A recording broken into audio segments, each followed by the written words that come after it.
weekly RPG group. We are switching gears. We were doing the Valiant World of Delta Green last week, but we are going to switch gears and go back to a simpler time. One would say an older fantasy time of Dungeons and Dragons. So I will be your guide in this realm of Dungeons and Dragons because I will be DMing. Zach is going to take the role of a player, and Sean will be playing as well as always. That's right. And we're bringing back an old storyline of characters you've met before, which is our quote-unquote Heroes for Hire campaign. Although we do say Heroes for Hire, they are not really heroes. If you remember the previous exploits of this group, they are, somewhat questionable moral fiber, and maybe borderline, not borderline. They are, extorting this town. If what happened? Only a little. Yes, so they are only a little. They are extorting the town, and its larger members. Really extorting. No, we're not extorting. We're running a protection racket. There's a slight difference. Yes, so they're running a protection racket, bundled in them being heroes and saving everyone. But they ask for a very large price and many, many, many, many benefits. And do you want your town to burn down? Because your town can burn down. Right. So that is where we are. We're going to do a little just reintroduction of these characters because you guys haven't seen them in a while. We are also using D&D Beyond, so we're trying a different system today. And I was going to say, you guys are seeing the encounter screen, which is a secret to our players. So they do not and cannot see the encounter screen because we are kind of running this more like D&D encounters. So for folks that may go somewhere weekly to play or have an area that they play, you may go to these events, and it's essentially really more like one shots or quick concise stories. Doesn't necessarily have to be a one shot. It could go over a course of a couple of weeks if the group can meet that way, but they're meant to be smaller stories, smaller battles, smaller things. Delzondo secret encounters. Yes. But yeah, it's called Encounters. You register for it, all that kind of cool stuff. So that being said, we're gonna jump right in. So I'm gonna have whoever wants to jump first and give a little introduction to their character. Hello. Hello. My name is Sydney the Black. Sydney the Black. Yes, just a nice, friendly neighborhood guy who just happens to have horns that curl underneath his black hair. His eyes are tinged red, light scent of sulfur. I forgot his feet make a little clopping sound even though they have shoes on. Oh, he's a tiefling. And yeah, he's ready to make a deal with anybody. Oh my God, is that Bishop? No, it's not. I'm intrigued by that question. So that's Wait, what? Bishop? Yeah, really? I was gonna say. So that's definitely somebody who knows us, because that name—that's not a random name you hear. That's funny. Yeah, so that is yes, that is not Bishop. That is Zach. No, I just have a really deep voice. Apparently, people think you sound like him, which I'm. Okay. Interesting. Oh, okay. Yes. Oh, hey. Yes, I forgot. That is your name. How are you? And congratulations, by the way. What? No, it's actually someone I know. but knows the same circles because definitely is part of the folks that did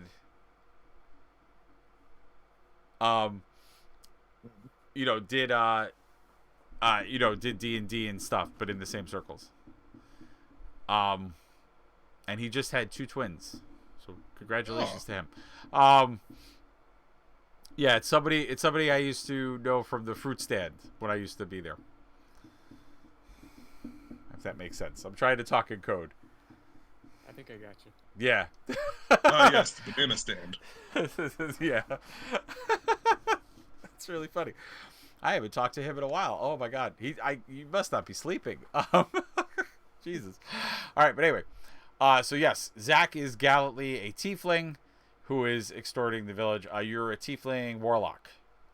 Are you an Correct? actual tiefling, or are you just a human who looks No, like I'm a human. Why do you look like that then?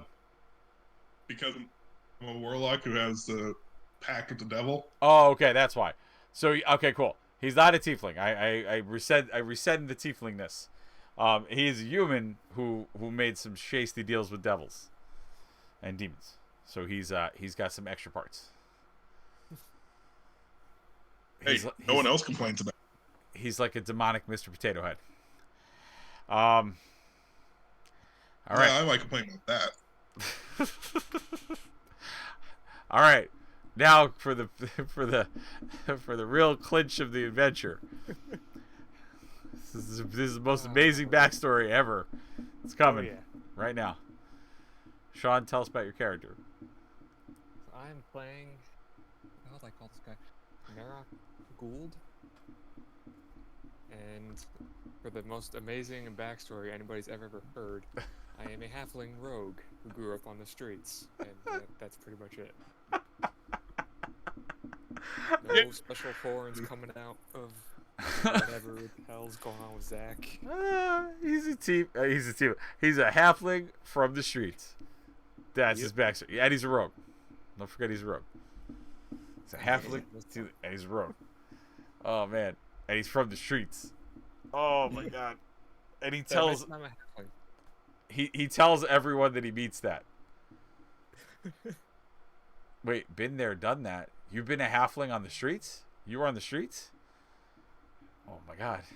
He shaked his moneymaker. No. Cool. So so to set the setting, it is a typical fantasy town or fantasy town. It's a typical medieval town. And our gallant heroes, I say that loosely. Gallant heroes. Hey, I'm fucking gallant. Fuck you. Not a hero. At this point of the adventure, so I will tell a slight bit of their backstory, meaning backstory as far as previous adventures. So they met each other because of a colossal disaster in the town, which has yet to be completely figured out. But essentially, like, a portal opened up, and some people got really fricasseed and maybe burned, and there was some zombie undead people. And it was just a terrible catastrophe that burned part of the town, and our gallant heroes saved the day, of course, which ever got them in the good graces and made this town now think they had to depend on them to save them from impending doom. Well, we saved the mayor and then told him if he wants to keep getting saved, he knows what to do.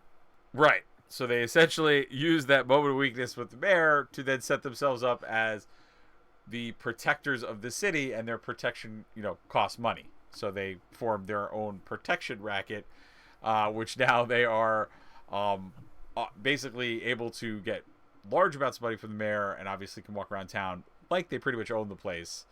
And I think, if I'm not mistaken, you commandeered a... oh, that's right. Am I going to play my character? As my NPC? Yes, that's right. You're my NPC. Has to make an appearance. Yes. And there is a third character, which is really an NPC, which is really me playing at the same time, and it's really cool. Nice. Medieval mob. Yes, they are a medieval mob. And their third member is a essentially goblin who is somewhat indoctrinated into the art of magic, and is somewhat a sorcerer, and has an owl bear as a pet.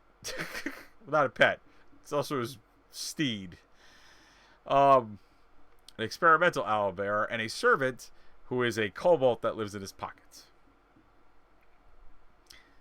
Who also owns a local business, if I'm not mistaken, because he stole it by killing the man. Well, someone got sucked into another dimension. Right, and then he stole the business. So he now is a business owner in this town that they're all extorting. They're terrible characters. It's wonderful. And you live, I think you live in the inn. That's right. Now I remember. So you guys live in the inn for free. And you use the stable accommodations there for your steeds and such.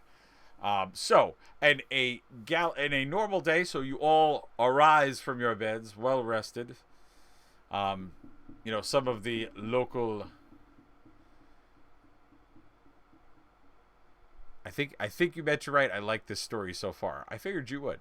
I love this story so far. Ooh, you went to love as opposed to like. See that we're giving the people what they want. I like this.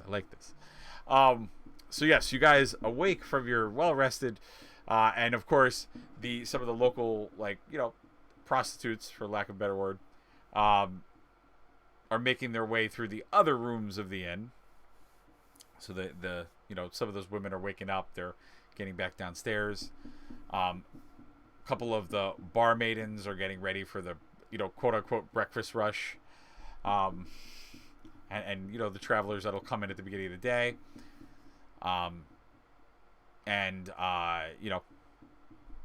As you awoke, you hear a little bit of what sounds like, small little cackling, which is your, goblin friend. Because you always hear him first thing in the morning, and he's just, talking to his magic book, because he does that sometimes. Again, his magic book is laced in rats. It's literally made of somewhat living rat fur. Yeah. Because he is a goblin. He is the smartest goblin of his, what's the word? Generation. I was going to say brood. And he was able to master some forms of magic. So that is his book. He does talk to it. And he, of course, is thinking about all of the wonderful money he'll be making.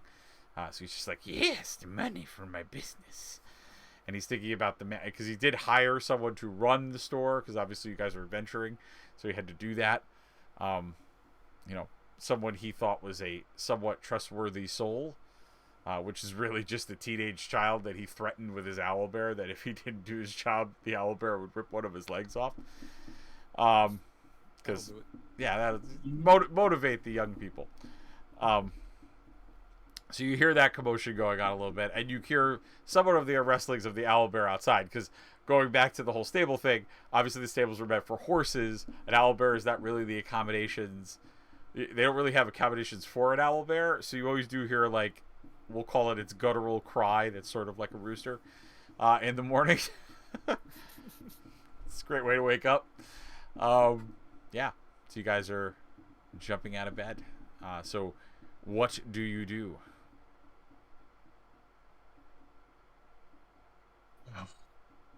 Sydney stretches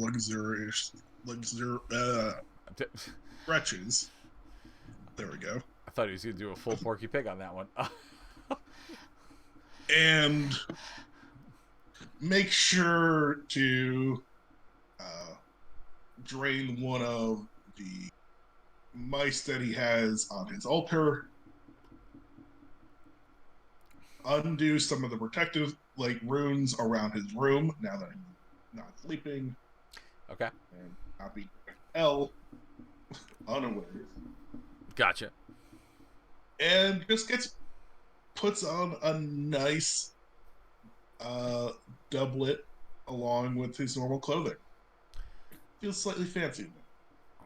Slightly fancy. All right.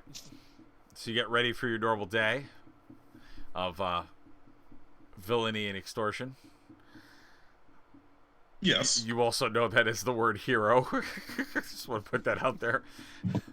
It's the word you dress it up That's with. what they call us. I'm not going to say no. So Sean, the gallant halfling rogue from the streets, what's your morning look like? I will head down to the main, I guess, tavern room. All right. From the barkeep, I will order breakfast, some eggs, side of bacon, typical sliced sausage, just whatever potatoes that they have, side of. And also have a mug of ale, because, gotta start the morning right. Gotcha. All right. So as you walk down, you notice that there are like two tables with occupants. So out of the inn, remember that the inn, if you remember correctly, it's not a large inn. It's like decent size. There were in total five tables when you walk down, and then the bar across the left wall. As you walk down the staircase, so it's a bigger bar on the left side. Obviously, there's stools for you to sit there, and then there are 5 tables that are around with the door towards your right on the front door. And in those 5 tables, there are only 2 tables that are occupied at the moment. Well, I'm sure at this point I probably have what I would consider my spot that nobody else can sit in, which is probably at the bar itself. Yes. I mean, you guys don't have, like, when I say that you own the place, like, you don't necessarily... Yeah, you don't necessarily have, like, a reserved table, but yeah, you could go to the bar and eat there if you want. More than one person has been turned into a blood splatter just for sitting in the room. I may have stabbed some ankles. That's fine. You're going to start killing people this early in the adventure? Okay. Sure. No, I'm just saying, like, in general, like, in the past. Gotcha. Oh, yeah, absolutely. In your adventures, yes. And don't forget, in one of your previous adventures, there was actually, like, an actual, like, fight with, you actually fought zombies in this particular inn, because that's the first adventure that you had, and that's actually how you met the innkeeper, which is Seamus. Yep.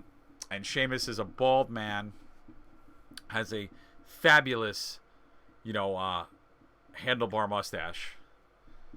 And he has what looks like a fake eye, although you're kind of convinced that it may be enchanted in some way. Because it does seem to move in a way that doesn't seem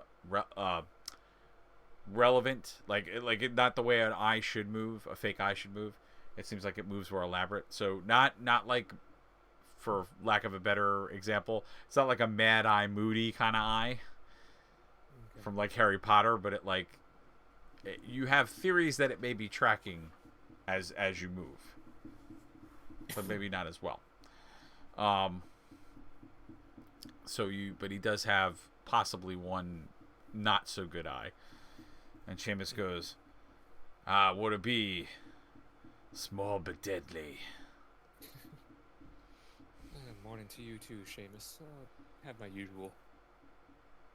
All right. So he whips up just for argument's sake, what's your usual?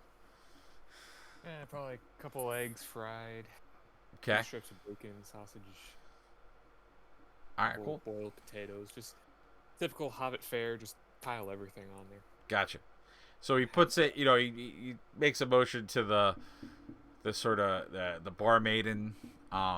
Says, "Full house breakfast," and tells her to go down to the kitchens to let them know they have to make it. And then, what would you typically drink or kind of guzzle down with a breakfast like that? Whatever would be considered like the house ale, I guess. Gotcha. So he pops a glass of that, throws it down to you, gets you set up to get ready while you wait for the food to come out. I'll kind of raise my glass as a thanks and take a sip. Seamus goes, you watch the inn, you watch the town. I do my best. Better than the best. And seems pretty content, although you kind of get a sense that he's like a kind of gritty, not so much a morning person kind of guy. Probably why they don't have as much business in the morning, because he definitely kind of doesn't want to be there. And being a tavern owner, he obviously spends very long hours into the morning, as most people are very rambunctious and want to celebrate. And as you are eating, so Zach, do you make your way downstairs, or you have other plans? Oh, I make my way downstairs. Okay. So as you make your way downstairs, You see Sean's character sitting at the bar, drinking the house ale. Again, you also notice that there are 2 tables that are occupied. About 4 people at one table, and then the other table just has what looks like a older gentleman. Why don't you roll perception for me? Okay. Let's see how we do this. So you literally on Beyond, you just go to perception, the rating, and you literally click on it and it rolls for you. Where it says plus whatever. Yeah, your modifier for the perception roll. If you click that, it will literally do it for you. I'm not actually in the campaign, it looks like. Well, you could do it on your character sheet. So if you look at your character the bonus? sheet. Yeah. Get the bonus? Yeah. Oh, God, it made a noise. All right. Okay. That works. Yeah, it makes a noise because it rolls an actual 3-dimensional die. All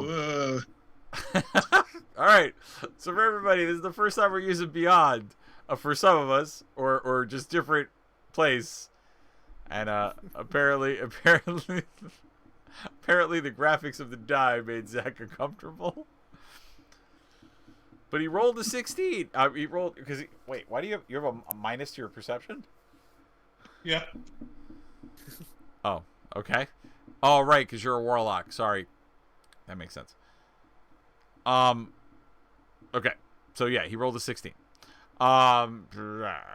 So you notice that his clothing is not typical of the town. And you notice that he seems a little entranced, or not completely. He has a little bit of a unnatural feel to him.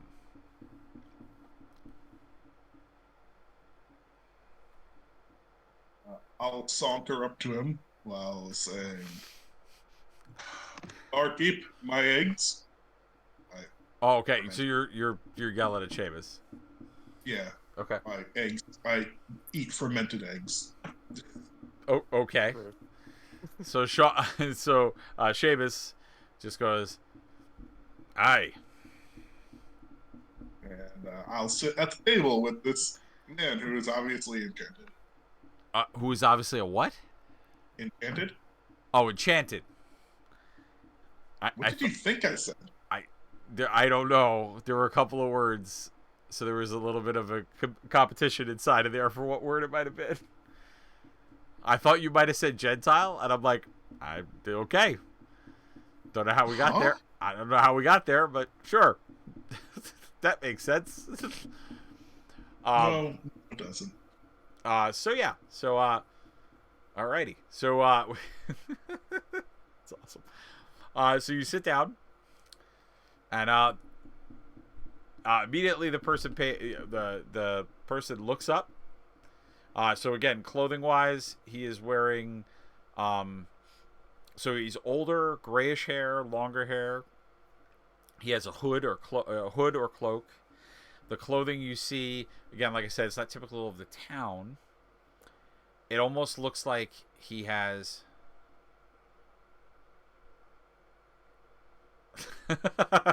sorry.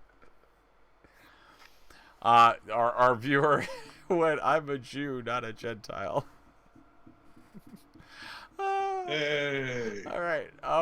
That's wonderful. So he oh my God, what is happening?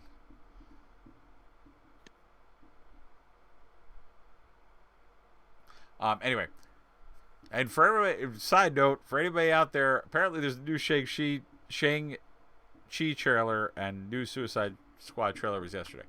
Anyway, now this is involved in D&D. So you have a gentleman with with a hood, gray hair, and his cloak. It looks like he almost essentially killed what looks like a large raven of some sort. So he has like a that's the upper part of his clothing, and there is like a red jewel in the middle. And it looks like the rest of his cloak may be made by other animal fur or other you know, beasts, if you will.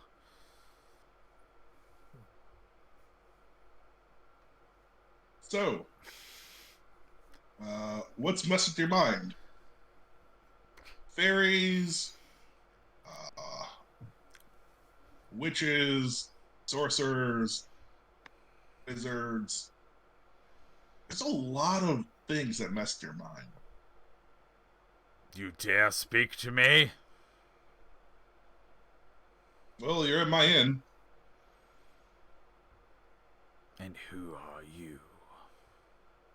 Hi, my name's Sidney the Black, and I stretch out my hand. He just kind of stares at your hand. Doesn't make any motion to go grab it or anything.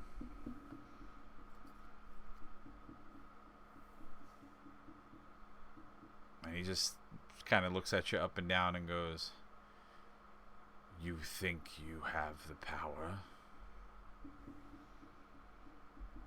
Some of it, at least. Paid enough. Anyway, so, who are you? I am all of us, and I am one of us.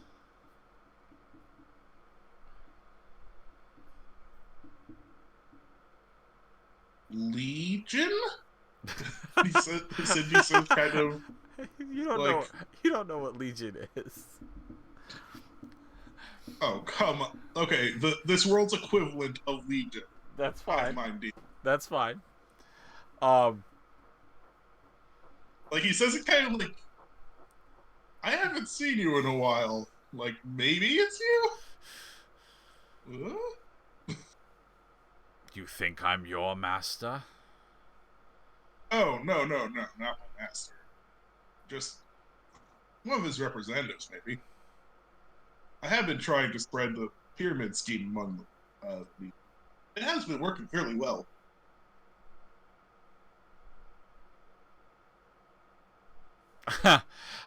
I like how I'm sorry.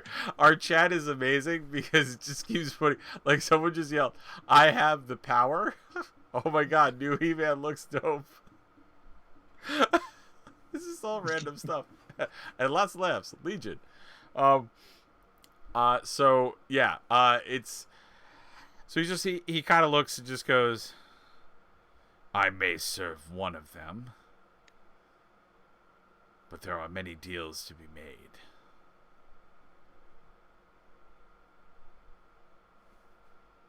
Well, you are being incredibly vague and annoying.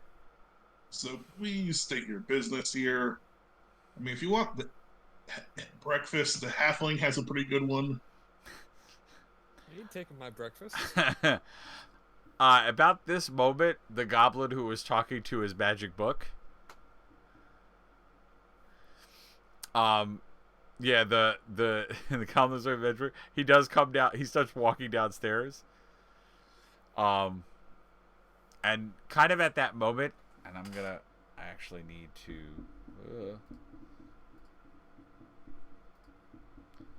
I didn't do a roll for him. Okay, I'm gonna do rolls off camera for him, which I didn't want to do that. I know there's a way to just do dice in here, and I apologize, guys, that I'm learning this slightly at the same time. That would be my one complaint. Tools sounds like character builder. Nope. Counter builder. Nope. This things I want. That would be my only thing that I don't like about this system, is I don't like that they don't have things like the Oh nope, don't want that. They don't have just dice to roll.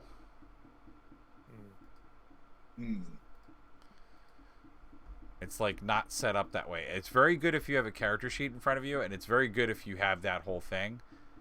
But they don't have just a dice thing, which I will say Roll D20 is a little bit better in that regard. And and part of it is also because they,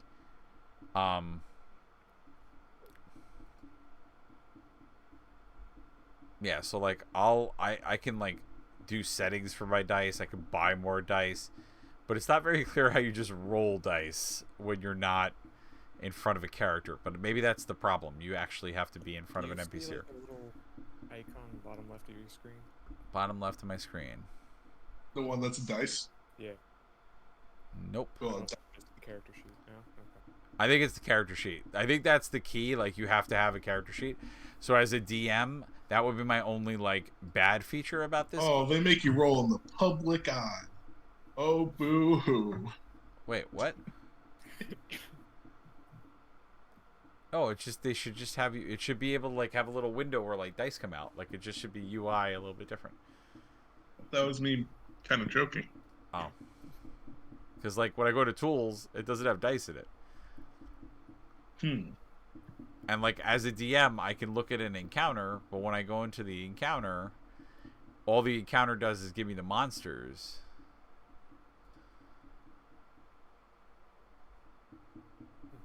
But it doesn't like give me. Yeah, it's just not set up in a way that I think makes sense. Anyway, I've bitched and moaned for long enough. Have you? So I'm gonna roll off camera for that. That's gonna make it easy. But yeah, so the goblin walks down, and at that moment, and let's do a roll real quick. Alrighty. So he's gonna sense a lot of stuff right away. The goblin literally makes a streamlined bolt at the guy you're talking to. Because if I didn't say it before, our goblin friend and third member of this trio of heroes, loosely based, is very magic power hungry.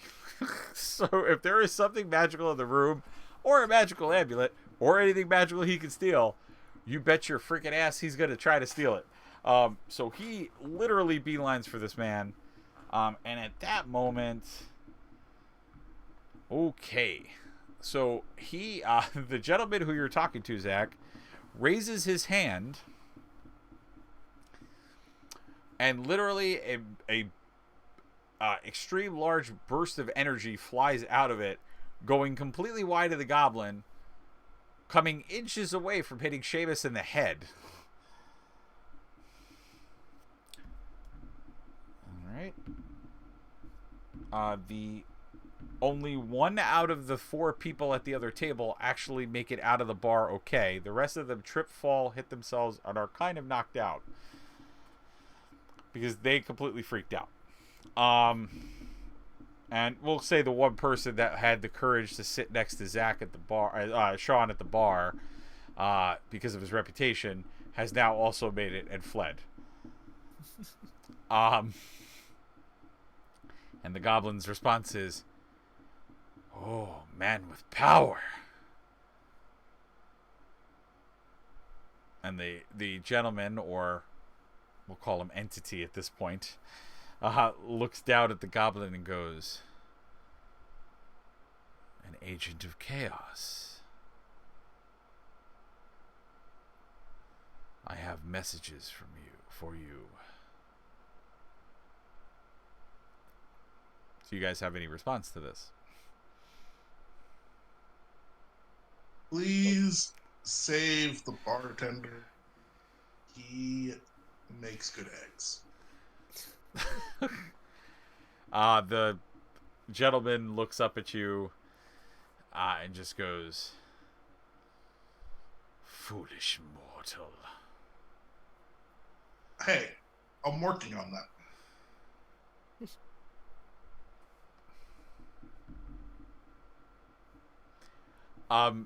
An energy blast hits your foot, like at your feet, making somewhat a hole in the floor.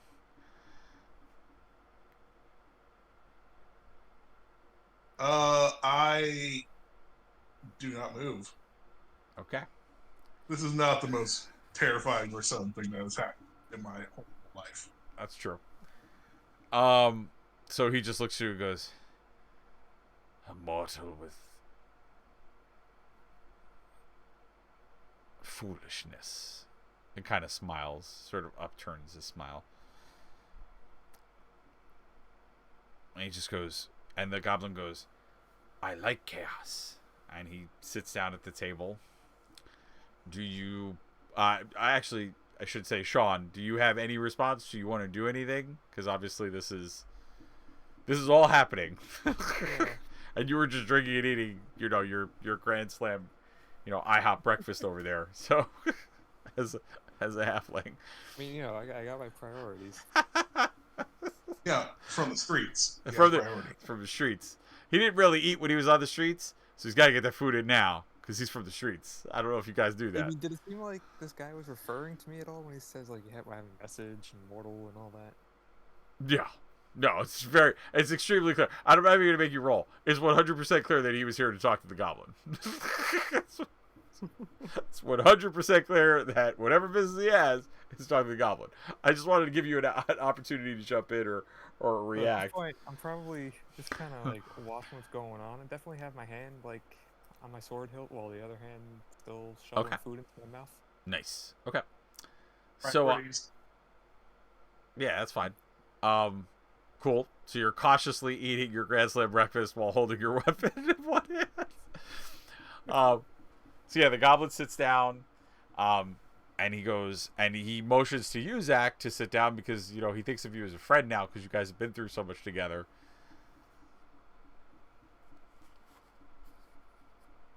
So do you take his offer for a seat? Sure. Yeah. Yeah, he hasn't done anything too bad. All right. So you're sitting down, and the gentleman, the goblin just goes, yes, your power. And he goes, we'll get to that later. And he says, I have a message from the ones you speak to. And then the goblin just looks and goes, the voices from my book? And he goes, yes. And the ones you hail from? And the goblin's response to that is, the ones I hail from. And he seems very disgusted, very angry that he mentioned, potentially others of his kind. And he says, they want you to come home. And the goblin kind of looks at him dubiously and says, that's the wrong voice. I don't want to go back to those filthy people. And at that moment, oh shit. So at that moment, Zach, your goblin friend produces a fireball. A semi-large one. Aren't they all large? They are. So large. And oh boy. Okay. The man that was now speaking to you is engulfed in flame. The table you were sitting at is engulfed in flame. Some of the walls are starting to catch on fire.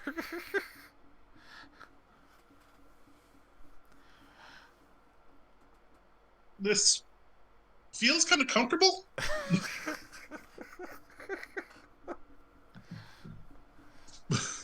All right. So Zach's response is nothing. It's to have a quip. Sean?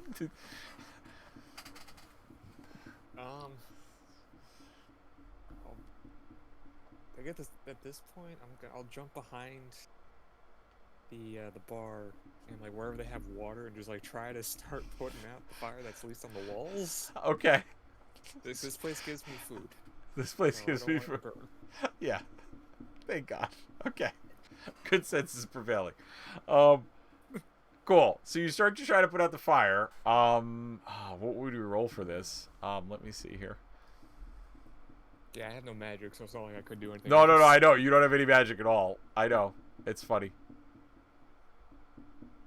Wait, no, not my characters. My campaign. Yeah, I mean, I'll quip for like a round or so of this obvious combat we're gonna. Oh, it's pretty easy combat. Because Oh, the guy's already dead. I was gonna say this isn't the combat. This is the setup to the combat. Because your man's not doing too good. I'll explain that in a minute. So Sean, you're gonna do. What are we gonna use for this? I'm gonna say survival. That's fair. Yeah, you're trying to put a fire out. That's the most obvious skill. I mean. Nope. Okay, hold on. Ah, damn it. Why does it not show the chat when you're inside the character sheet? Oh, whoops. No, yes, it does. You rolled a 3.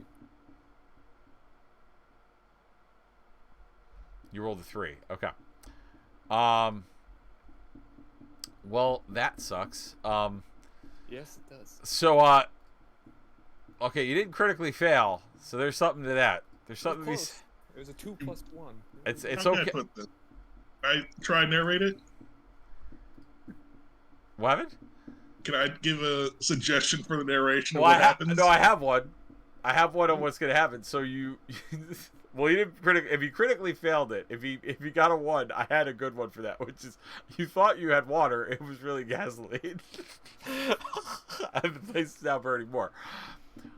Yeah. So basically, you grabbed a bucket, filled it with water, and as you ran to the fire, what you failed to realize was that there was actually holes in the bucket. Oh. And there's no water where you go to throw the bucket. So you just go, and like a very little bit of water falls on the fire, and it clearly does not put it out. Damn it, Seamus, why do you still have this thing? And Seamus goes, my bar! This is on fire. I just imagine one of the barmaids is pulling a Brita from that one episode of Community where she pops up behind a counter with a small glass of water and throws it Yeah. kind of at the fire. Yeah. So that's kind of what you did with a whole bucket that had holes in it because the bucket was faulty. Yeah. So that's it. That's what you do. I'm going to swing back to Zach. I'll give you an action, and then we're going to find out what happened to Man in Fire. Yes, this place does feed me occasionally. I'm going to cast Control Flames. Okay, cool. I that's what I was hoping was going to happen because I knew he had that. Yeah, so it's just going to start where the fire looks the worst. Yep. It's a 5'5" cube of no more fire. Okay, cool. So you're going to focus it at the walls, though.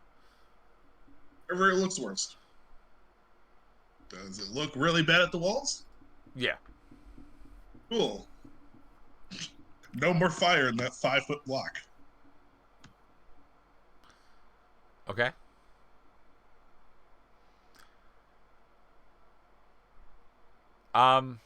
Sorry, I was just taken back because I think someone just quoted the Bible.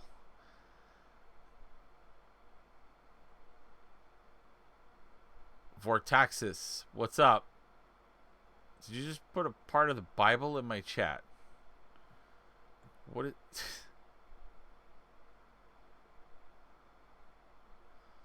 The Bible of the Most High Asmodeus. Hey! Oh, okay. That's the demonic devil. Bible. Yeah. Is there a reason we're doing that? Okay, that's cool. I mean, essentially Zach's character is trying to be the devil or a demon, so that fits. All right, this is a whacked out chat. We got a lot going on. All right, cool. So you control the fire around the part of the bar that's burning, so that the walls, and that's gone. So there's no fire. The table is still on fire, and the man is still on fire. And what you notice when you look at the man is that he is now screaming because he is on fire. And the voice does sound different than the man you were talking to a moment ago. And what is now standing towards the right of him is essentially what you would have thought was a shadow monster, but it's kind of a fire monster now.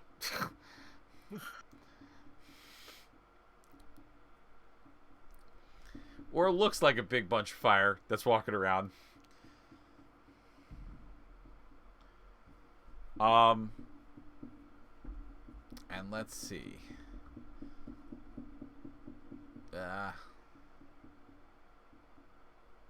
So let's do. I don't need to be here.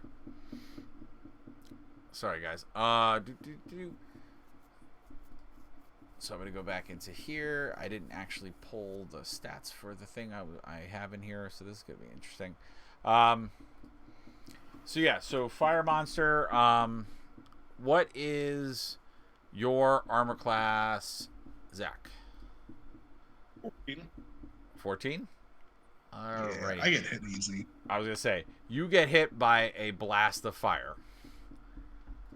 And that blast of fire is going to damage you for 4 damage and send you back against the bar.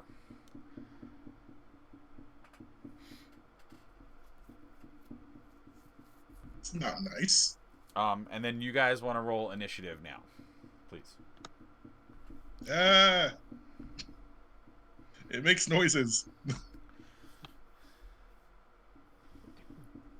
All right, so Sean got a 15, and Zach, you're gonna get what? I think he rolled before. Oh, he rolled a 12. Okay, so 12 and a 15. Gotcha. All right, so the way this is gonna work out, Goblin goes first. I'm trying to remember his other spells. So the Goblin is going to use... He's going to shoot a water burst at the fire monster.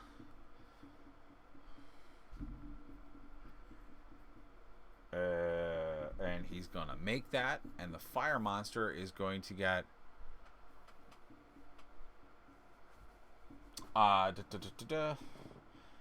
Yeah, all right. So fire monster get hit for his damage. You do see him kind of like scream in agony as the water hits him, and kind of convulse a little bit, but it's still coming at you.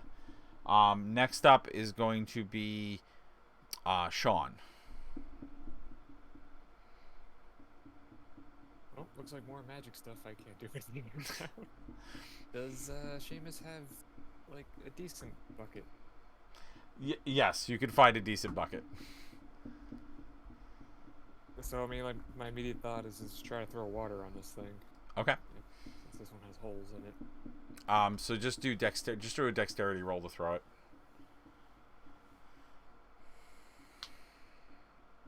18. Damn. All right, so you do hit it with a good dose of water. And it does actually seem to hurt it. So it does seem to be pushed back by the water, or does seem to be annoyed by it. So it moves kind of closer to the door. So this is all happening in the corner of the bar. So if you think about the stairs, as you make a left to the stairs, you have like the other end of the room, the left and right corner, and then if you had walked straight from the stairs straight ahead, it would be the door. So you pushed him closer to that door because this was all happening in that right corner if you were thinking of the stairs as a vantage point. Okay. So you're pushing him towards the door. I mean, it seems like a good thing. Get him out. And you do notice as you're doing that not like the floor and things are not catching on fire as he walks on it. So your theory of this is magical fire or magical is definitely confirmed in some ways. Cool. By that. Now it's going to be Zach's turn. All right, so Sydney sees that these two have this pretty much in hand. The building is still kind of on fire. Yep. he is going to hop behind the bar Mm-hmm. and also use control flames again to try and put out, everything. Okay. So give it a nice roll. Or actually, you don't have to roll for control frames, right? Yeah. It just happens. Yeah. So you just that's your action. You're good. Okay. Coolness. So you've now gotten the rest of the fire under control. Monster's gonna go up. He sees you putting out the fire, so he's gonna do another hit towards you.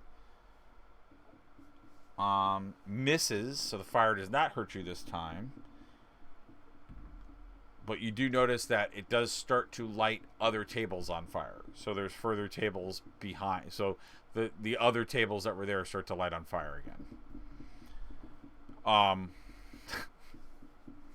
So we go back to Goblin. I'm trying here, bud.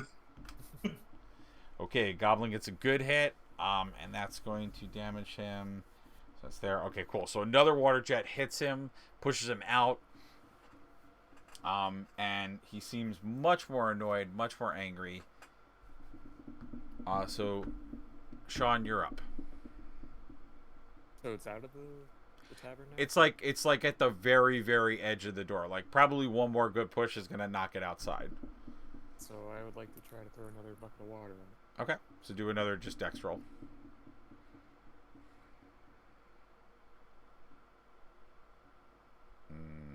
Another 18. All right, so you hit it again. It's gonna do that much damage.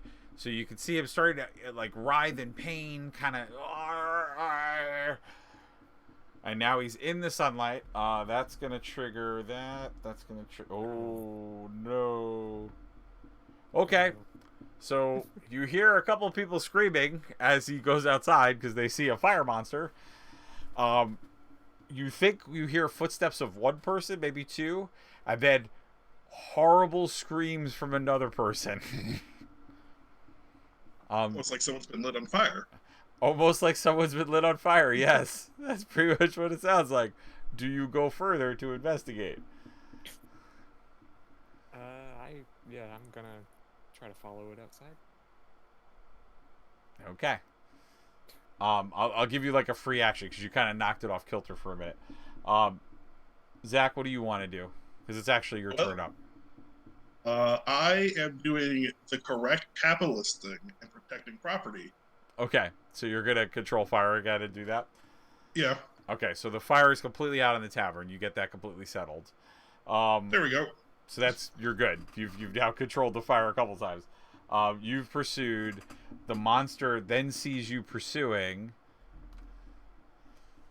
Okay, you're gonna take 5 damage, Sean. You're hit by a fire blast. Ouch. As you're being hit by the fire blast, though, and getting flung to the stairs, and so the stairs leading down from the door of the tavern, you do notice, you do now know where the screams are coming from. There is a man who's literally on fire, and the reason he is because the fire monster fell on him. So he is literally on fire. Sean problem. Oops. Sean did that. And he's calling out for his wife and children. Oh god. Why? Because he wants them to be on fire also? No, because he wants to see them before he dies. You heartless son of a bitch. Oh my god. So there's just this like slightly older gentleman who's just on fire. Oh, and by the way, as Zach, you put the fire out, that of course encompasses the man that was the man that was on fire is now not on fire, who's very dead.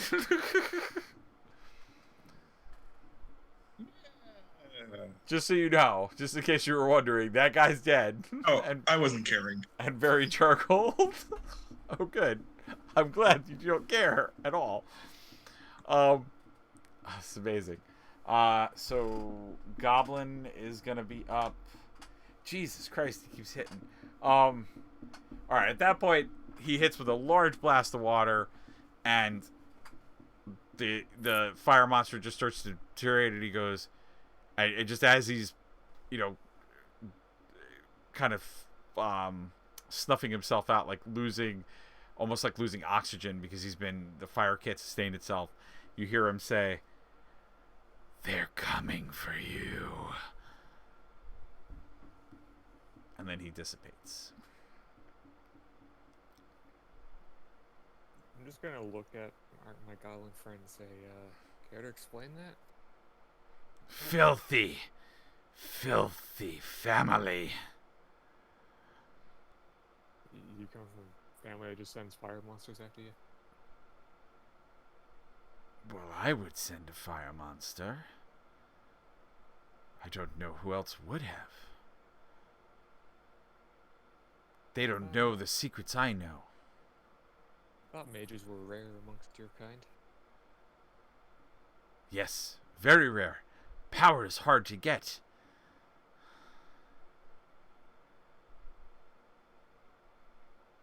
Remember, he's the goblin. He doesn't have a good vocabulary.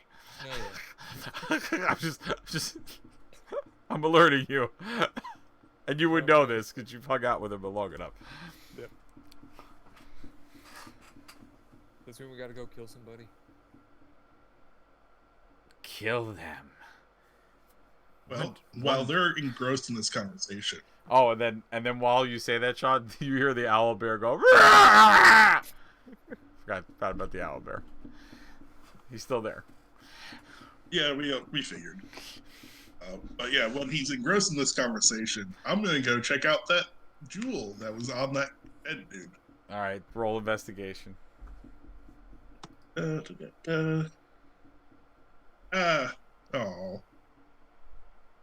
It looks like a jewel. Alright, use Arcana on it?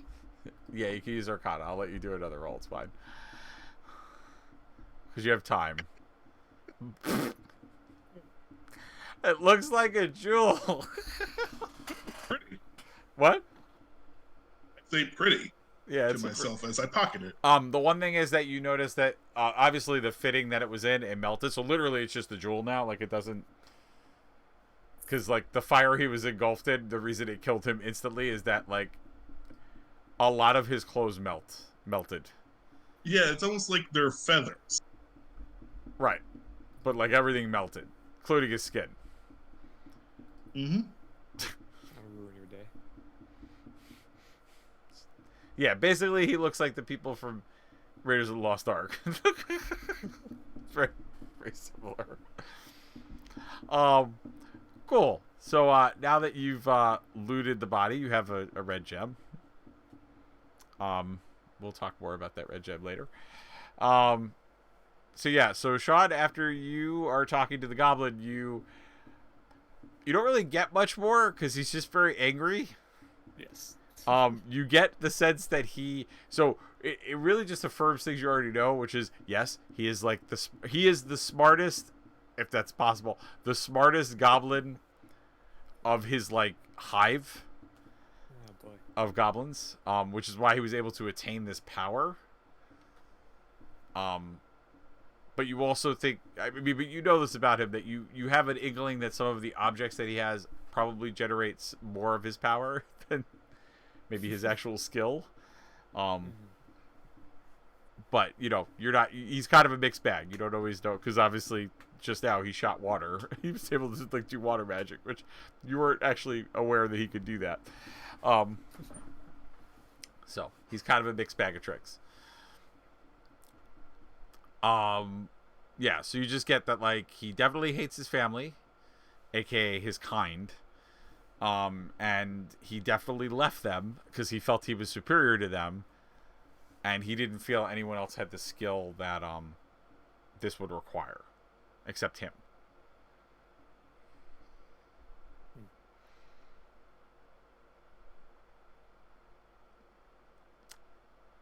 So at that point, he just kind of is more angry and walks off because he does have a local business to run. So he's going to go check to make sure all of his... And you just hear him say a lot of things as he's walking away of like, must protect shinies and magic and power. Is the guy that the monster fell on like dead at this point? Is he still burning? Do you want to go check him out? He's not moving. And yeah. he's kind of crispy. less like looking for loot, more just kind of like, yeah, he's dead. So as you approach the body, and you get maybe pretty close, you just hear him go, "Arr!"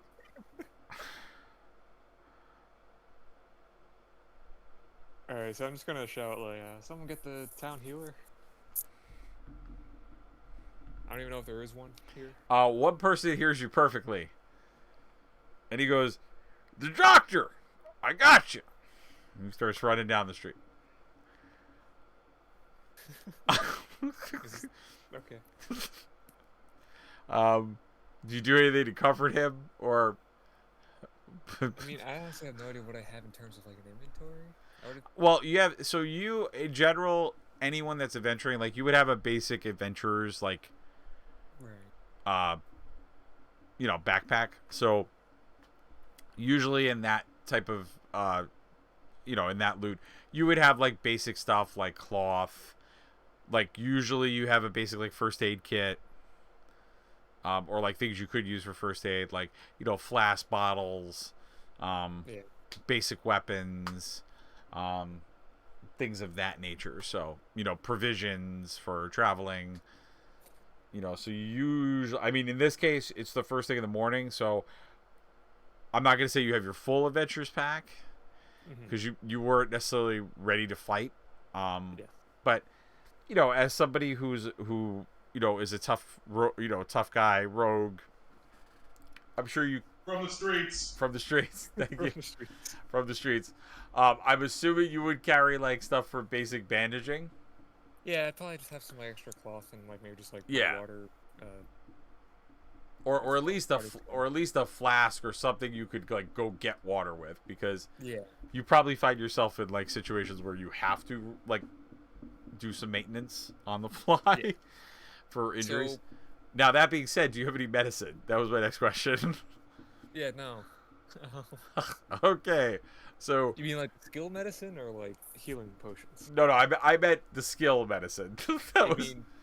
It's just the base. Yeah, so just do. So if you would like, you can make a base roll. I mean, it's a +1 because my wisdom's +1. All right. So hey, let's do it. Let's make it happen. Let's make it happen, Captain. All right. Well, here's hoping I don't kill this guy. Oh God. Hey, 17. All right. So in spite of your low medical training or low medical knowledge, you actually do some decent first aid on this guy. So you actually get a with your fireball inside. Probably learned how to treat some burns. Yeah, so you actually do like manage to kind of to like cool the wounds, and you're able to like kind of cauterize or get him to a point where some of that hemorrhaging is stopping. You get him bandaged up. He's still very, very shaky, very, very loose, not completely there, but you're able to get him to a point where he could like just kind of talk a little bit more or feel like a little bit more comfortable, but still in a lot of pain. Okay. And he just keeps going on about his family and my family, that I love them, and like just a lot of that. Like he's kind of in shock. He's shaking a lot. Yeah, I mean, I'll do my best and like trying to comfort him while I'm doing this. Like, hey, it'll be all right, that guy. Like, just calm down. Okay. Do you have any charisma? Like, I mean, my charisma's the same as my wisdom. Like, it's a 12.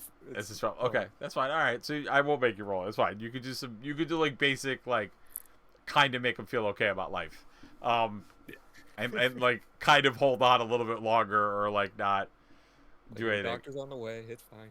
You'll be okay, maybe. All right. So the guy that heard you really well, didn't make it to the doctor that well. Oh, boy. So he's taking a little bit longer. So this whole time, and let's just check out our. Okay. So about because at this point it's been about 15-20 minutes. And the guy was doing really well. Your comforting was working really well. I think he starts shaking violently a lot. Kind of like he might be slipping away. Oh, jeez. They don't teach you about this on the streets. Apparently, you're not used to people dying. Although you should be, because you both kill a lot of people and came I'm from the not used streets. to trying to keep people alive. Yeah, so it's not going well. Let's give him a Hail Mary. Okay, nope. All right, things are looking worse. So I'll give you one action. What do you want to do? Is there anything like specific that like it seems? He's really badly burned. He's just okay. It's he was hit by magical fire. Like he. Yeah, I mean, now at a closer look, like you're noticing that like you can see the bones in his hands. Okay. Like, as much as you bandaged a lot more of him, you can see literally like parts of his bones, which you probably shouldn't be able to see that. It's not normal, you know. Nope.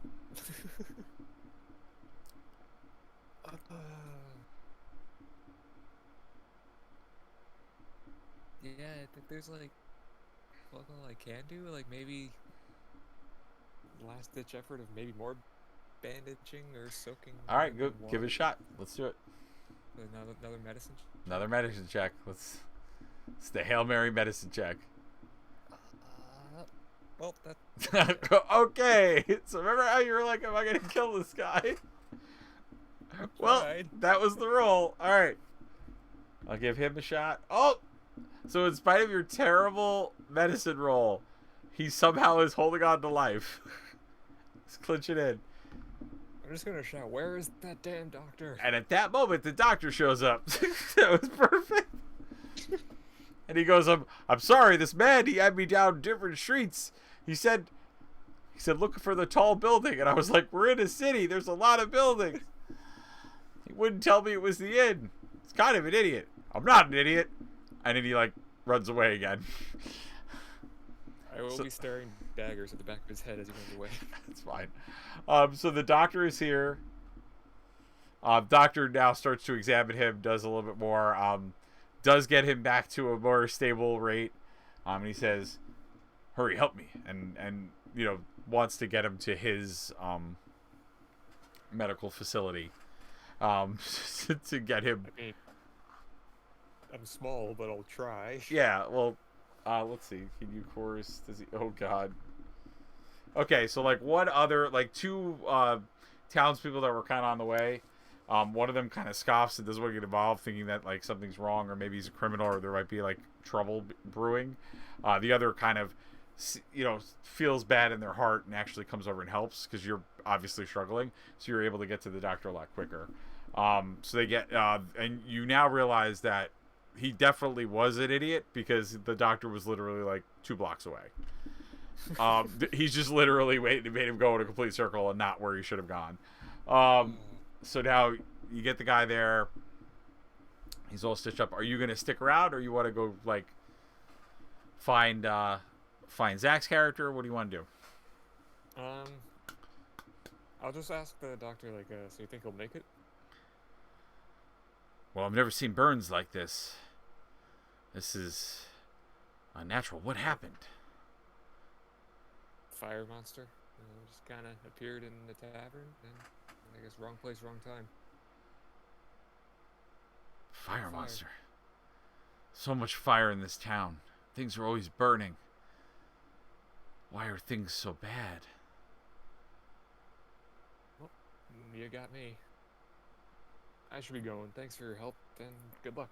Thank you for protecting this man and trying to save our town. I know who you are. That sounded like vaguely threatening. No, meaning he knows who you are. Did Like, you say that out loud to him? No, I know. No, don't say that. I know he didn't say that out loud. No, he meant it as in he knows who you are. Like he's happy because remember you're heroes to these people. Yeah. So he didn't say it in a threatening way, but like that you think it's threatening. Well, you know, I just do what I can, and with that, I'll duck out and All come right. back, see if I can find Zach. Okay. So you reconvene with Zach and Oh, Sidney's just been inside the bar the whole time, just eating breakfast. who you? I mean, Is that what you're doing? Because that's what I'm assuming you're doing. I assumed Yeah, that's what I've that. been I doing. assumed that that's what you were doing. I assumed when the gem was just a shiny gem, you just went back to, well, it's time to eat. It's Yeah, breakfast I time. fermented eggs. I don't care about anyone. Hooray! Yeah. I'm sorry, was that guy paying me protection money? No. Oh my god. That's what happens when you privatize your security forces. Oh Lord Almighty. This is care about anyone. All right. So on that note, Sean, you find Zach. I'm assuming you're gonna share. I mean, you didn't really find out much, but probably your exploits of bringing the guy to the doctor. Do you choose to? I'll mention it briefly, but kind of like knowing he doesn't give a shit. Okay. Like just like, yeah, that's where I was. And then He called me. I could have put a shield of cold around him. You know, cool him down. Oh well, that was stupid of you. Eating. Gotcha. And then do you share about the goblin and some of the other things that you talked about with him? yeah, Yeah. I'll mention something about his family, and Yeah. kind of went off in a huff. I mean, you do magic stuff. What do you make of all this? Well, I'm gonna say it's one of two things. It doesn't seem like the goblin recognized it. Either his little tribe nest warren got a hold of some sort of power, probably infernal of some sort, perhaps abyssal, and have just fucked everything up. Or he might have learned or stolen something from one of them, and they're coming to take it back. Possibly not a goblin, possibly someone who learned some magic from.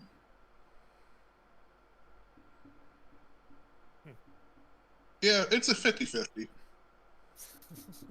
I gotta be honest. He is a bit much. So if he was to disappear, Oh no. You're gonna kill the I goblin. don't think it would mind too much. Why are you gonna? He's gonna kill my NPC. He sticks around us, so it's gonna cause problems for us, Yeah, Oh, we could tell him to leave. oh, this is terrible. I didn't see that coming. All right, interesting. All right. So are you gonna go to his place of business to discuss more with him? No. I mean, Now I'm eating. Not now. I'm eating. It's fucked up. My whole with he sticks around us and it's gonna cause problem for us was more like we should figure out what this is and just kill it, not necessarily just kick him out. Oh well, yeah, I don't Not know. as heartless as Zach. I don't know. There was mixed messaging because it sounded like Zach was like, we should just kill him. I wasn't advocating killing him because that would have killed a fight. All right. So what do you guys plan? What is your plan? Because right now, so with all of this happening, it's still very much the middle of the day, because that didn't take that long. That was a pretty fast encounter. Does the goblin, he ran off to his place of business, you said? Yeah. And he would have told you about it. So the last time when a portal opened up and he took control of that store. Right. Okay. And remember, the person he hired is the kobold that he enslaved. Right. The kobold is actually running the shop. Wow. Yeah. Does he have like a room here at the tavern? Yep. Alright, I want to go rifle through his stuff, see if I can find anything else about his past. Or his All right, family. cool. As you go up, so if you remember the upstairs of the inn, there's basically 5 rooms. So there's 2 extra rooms, and then the 3 that you kind of have a lifetime, let's call it lifetime stay. Okay. Which is why there are more prostitutes in the tavern now, because he has to make money somehow. Seamus. Because you guys basically are not paying. I mean, you sort of do, but you don't really pay that often. or He asks about it if he Well- asks about it. right. Well, you kind of get the mayor to pay for your bills. So like he does get money, but it's not always constant. So he needed to, get some more prostitutes. So, so yeah, so there's 2 rooms which are for regular folks. Then there are the 3. So he has the one all the way at the end, the goblin. And you, Sean, you had the middle room, and then Zach has the other room. Okay. So yeah, all the way at the end is going to be his room. So you guys jump in there, or go there to, or one of you looking. I do, at least. I don't know what Zach's doing. Zach, what are you up to? If he's going to rifle. I am going to go to a very secluded place. Okay. Like possibly the cellar here, and making sure that to tell Seamus to not let anybody in. So so you're going into the cellar of the Mhm. tavern. Okay. Yeah. All right. So you go into the cellar, and it's a normal cellar. Are you gonna take a closer look down there? What are you doing? Oh, I assume I've done this before, where I move a couple of the much older like barrels and stuff around Mm-hmm. to uncover a little magic demon circle thing. Oh, this is where you have your circle. Yeah. Oh, okay, gotcha. I didn't realize that. Okay, that's fine. Yes, you can have your circle in the tavern. Yeah. I'm gonna go talk to the boss man. Okay, that's fine. All right, I'm gonna pause, and I'm gonna have just Sean. We're gonna do your thing, but I want Sean to. Yeah, Go yeah, of through course. So, Sean, as you go into the room, so one, you realize that he kind of sleeps on hay, not a bed. There's cause remember, he's dressed in kind of torn clothing, Mm-hmm. so he doesn't really care about dressing like a normal person because he's a goblin. Right. Um, yeah, I'm not surprised. So he's got kind of like, just basically it looks like a hoarder. It's like a hoarder's bed on hay. So he has like what looks like baubles and things in the hay, and there's lots of like other types of paper on the floor. He does seem to have a couple of other books, very few. So yeah, just basically think about if the best way to describe it is if a animal lived in a bedroom. Okay. That's what it kind of looks like almost like a pen. But there are like bits of paper. So do you want to investigate? Like kind of, you said rifle through stuff. So Yeah. I guess like looking through like the bits of paper and the Okay. books that you said you had. why don't you roll investigation for me?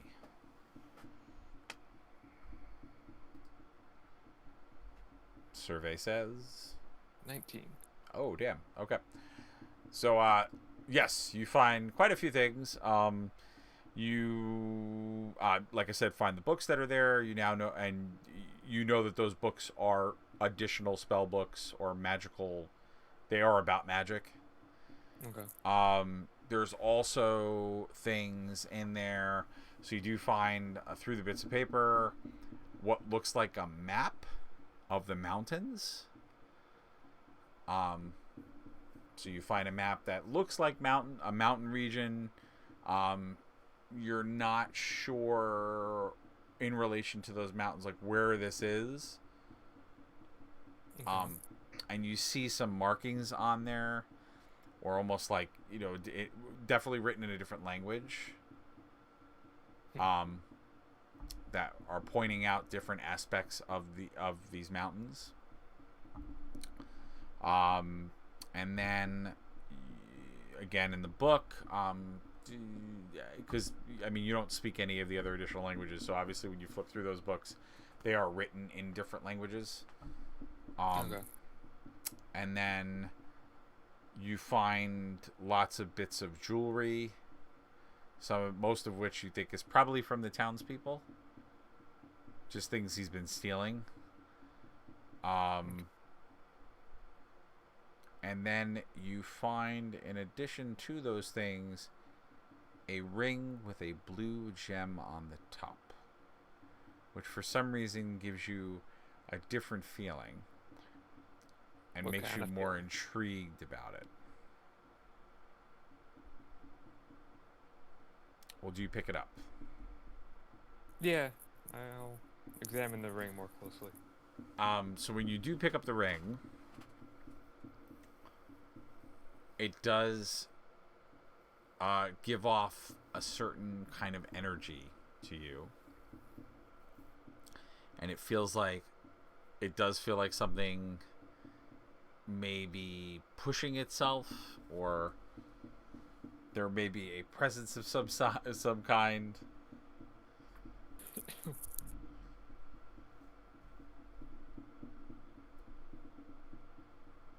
Do you try to examine it further? I mean, I feel like my character knows next or very little about magic, so I know. If anything, I'd probably like hold it up to my face and see if I can like actually see into the gem, as if almost expecting like a little fairy in there or something. Yeah, I want you to please roll Constitution. Oh boy.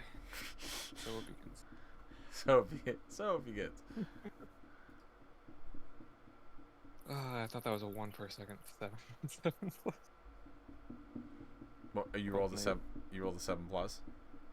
No, it's a 7 plus 1, so it's an 8. But sure. So what that translates into is you just hear a voice say, "Put it on."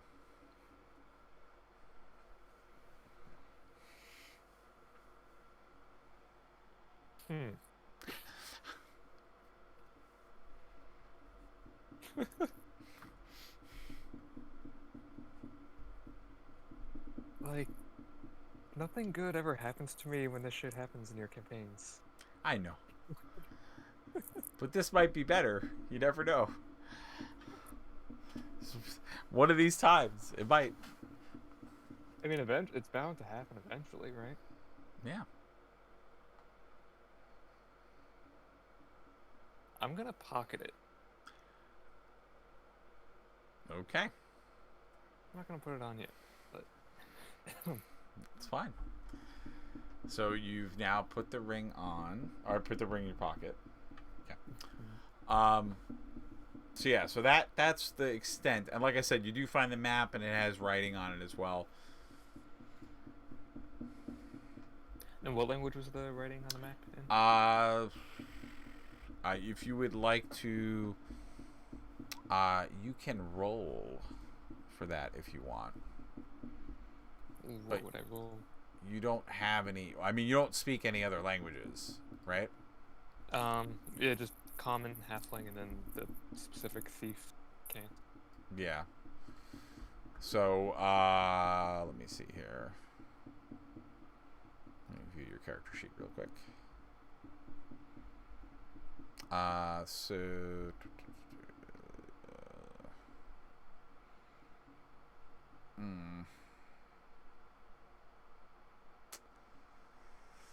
Let's try, I would say, insight. Insight? Yeah. Crit 20. Damn. Okay.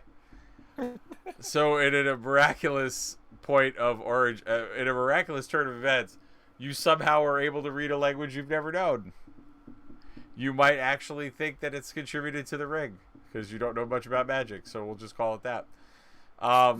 So you think that the ring has given you some sort of power, and actually, I'm gonna give you a critical success, but I'm gonna say that it makes you it tempts you to want to put the ring on, a little bit. Not that it makes you want to do it, but it does make you think about it.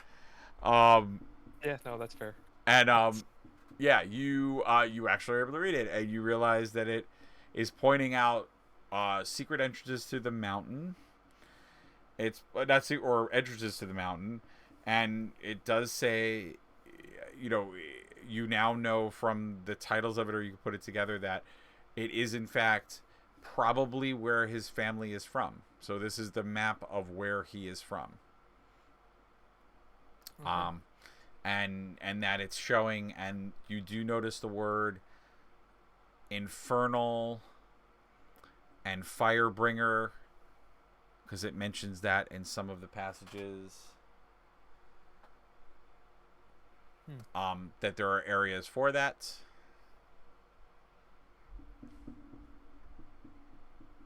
And that is all you attain from the map. Alright. I mean, I'll pocket the map too. Okay. So you now have a map in the ring. We're going to jump over to Zach. So, Zach, you're calling forth the demon you made the deal with for your warlock powers. He did type in chat he was stepping away for a sec. I don't know if he's back. Oh. So we will wait for Zach for a moment.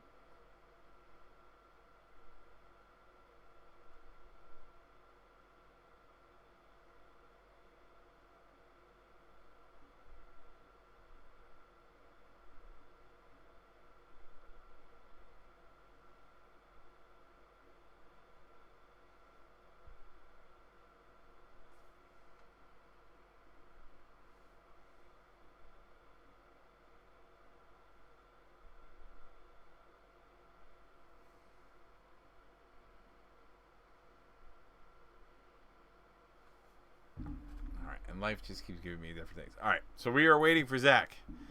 For folks that are watching us, I'm sorry that there is a pause, but I hope you are enjoying the adventure. I think I love doing these hero for hire types of adventures, and I love doing encounters. It is very, very cool.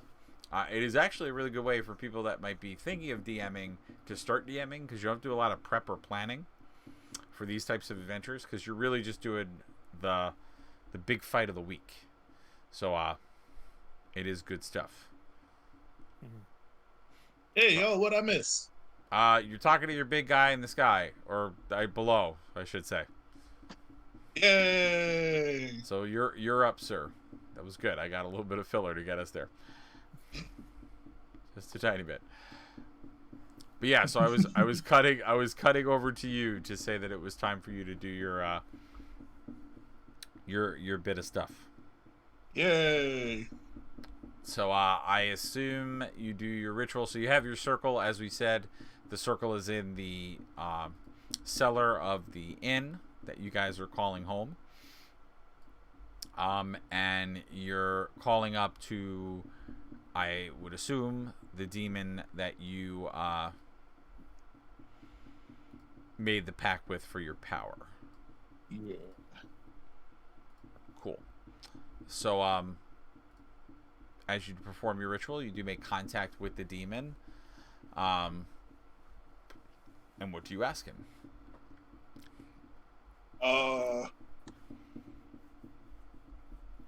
What is, who was that?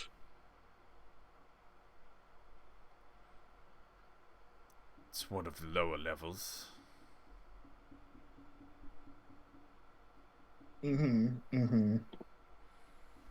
Why was it here? Because someone did something they shouldn't.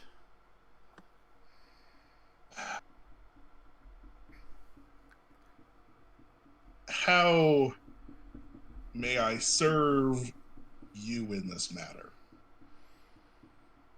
You can bring the power that they stole back to me. Is it in this? I think It was. Not anymore. The power has been consumed. Is it a man-sized thing made out of fire?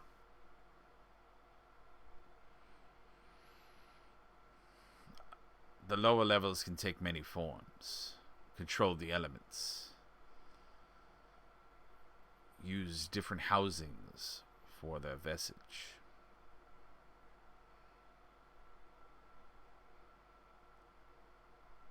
Hmm. Okay.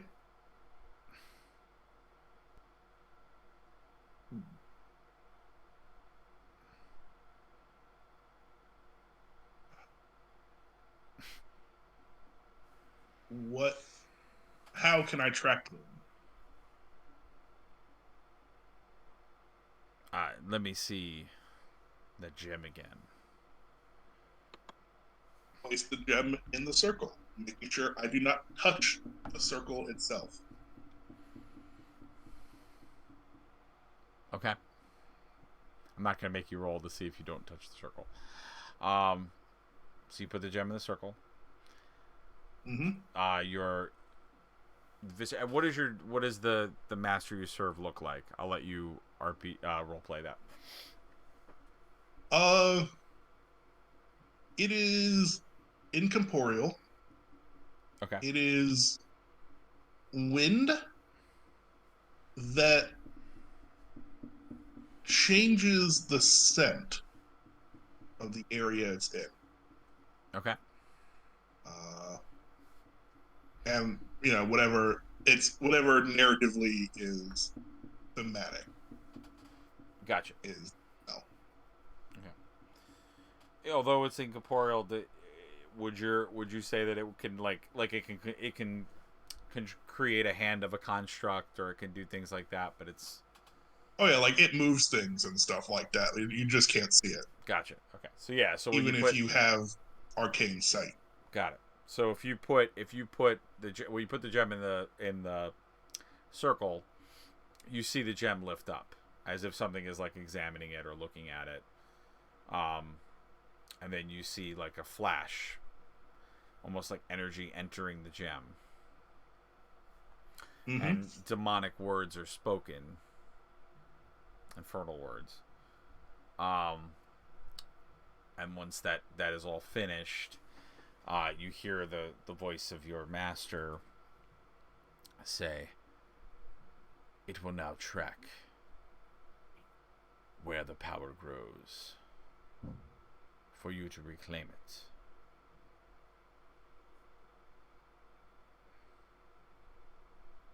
Yes. I will serve. And then I'm assuming, because for most circles you have to light candles and everything, and I assumed you did that. Yeah. All of them just blow out after you say that, and ending the session, or that the corporeal being is left. All right. Cool. Now I have a narrative reason to not kick the goblin out. Sure. So now, you are, so let's say you search the room, got us to so between the two things that you guys did, we're now like further into the afternoon, getting towards the end of the day. So do you kind of reconvene and compare notes, or? Yeah, I guess. Or at least I'll tell him about the map that I found. Okay. So when he shows you the map, you can read it. Because you do know Infernal language. So you can actually read it. So you know exactly what he's talking about, and that, there are mentions of entrances within to the cave. There is like a summoning circle. But you also notice an area that is labeled the Firebringer.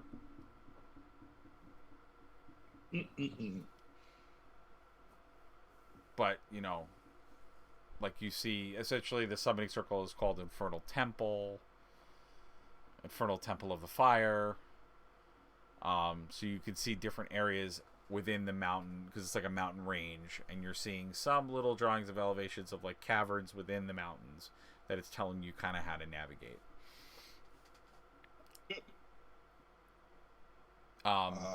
Now, do you have any like do you have Does your character have any? I mean, you could roll for it if you want, but because although it's a mountain range, you still don't know where the mountain range is by a cursory glance of the map.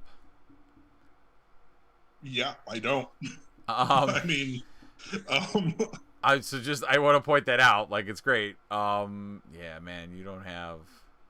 I forgot to add in my two other What's that? whatchamacallit, skill proficient.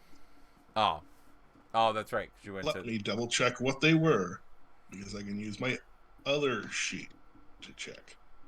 So it is Arcana, it is Deception, it is Athletic, and it is Intimidation. Okay. That's it. So I mean, nothing that would be useful here. I mean, if you want to try to do a history roll, I'll let you do it.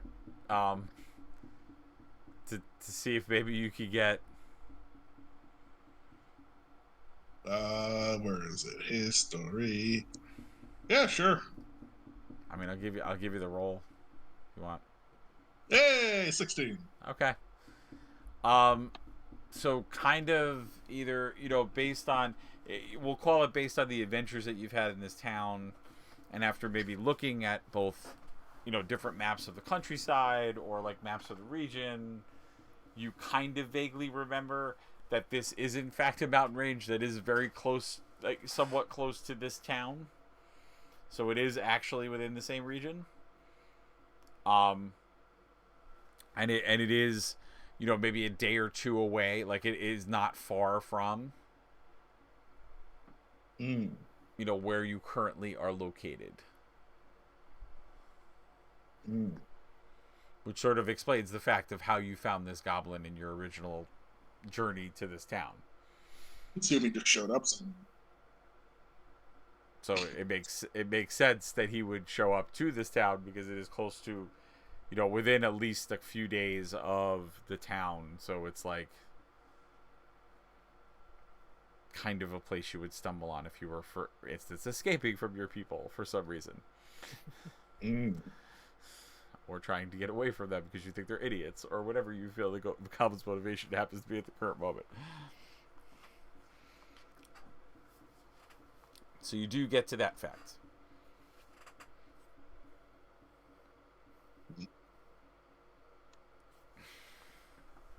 So yeah, I will share that. Oh, it's there. He's just. Well, he did not make it. I don't know what that last thing was.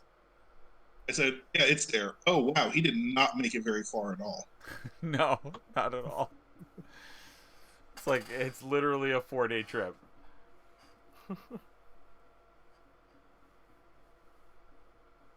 Huh. Yeah, he couldn't. It's like the equivalent. Yeah. It's the equivalent of Lake Town at Mount Doom. It's like, oh, it's right over here. All right, cool. I think this is an excellent place to go. Yeah, he's not very bright. Again, smartest goblin.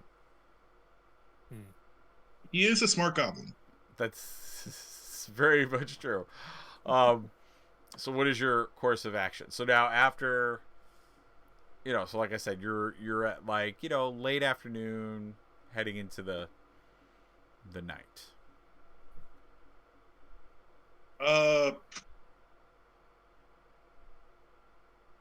So if we go to him and show him the map, he'll know that we ransacked went his room. into his broke into his room. Yep. And he'll probably try to fireball us. Yeah, he probably would. Now, I am usually in favor of fireballing. However, for this, I don't know exactly which would be best. Yeah.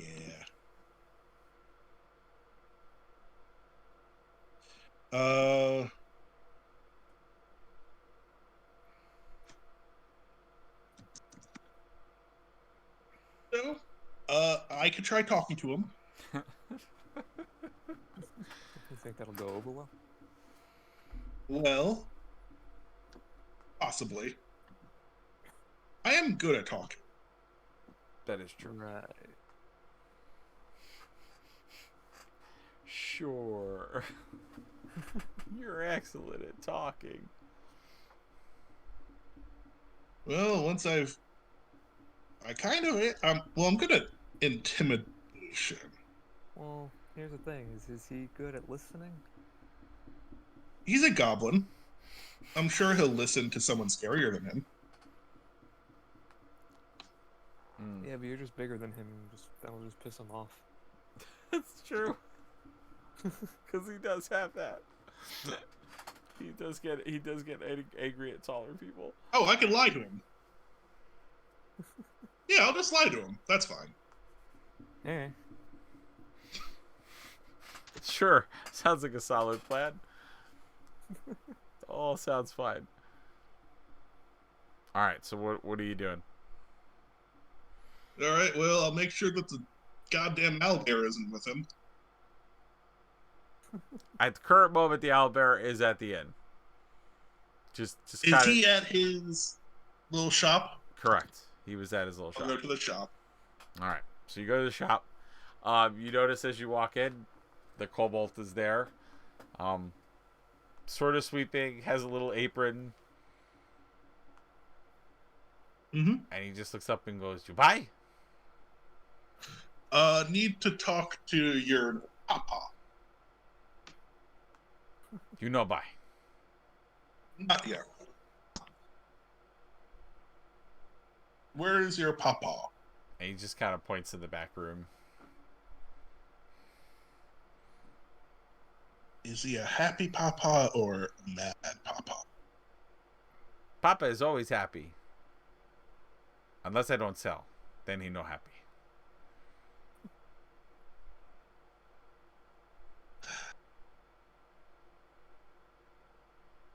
Will you sell me your soul for gold coins and papa would be happy?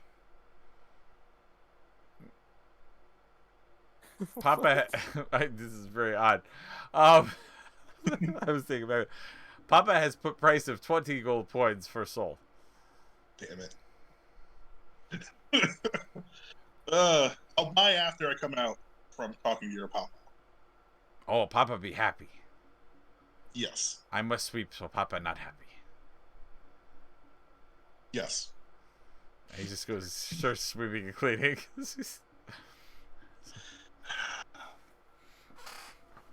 All right. So I go in the back.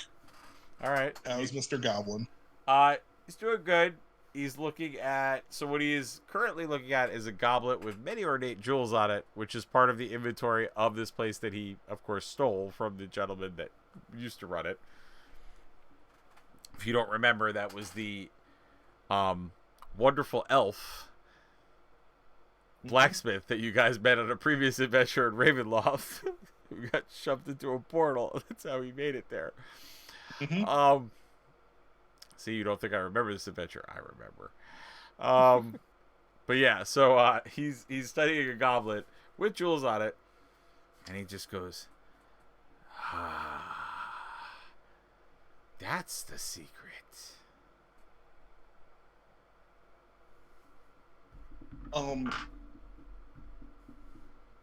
Hey, you. He just kind of looks up at you and goes, "Hey." So something. It turns out apparently when that thing was in earlier, it like knocked some stuff around upstairs from all the fire. Oh yeah, you need to roll for this.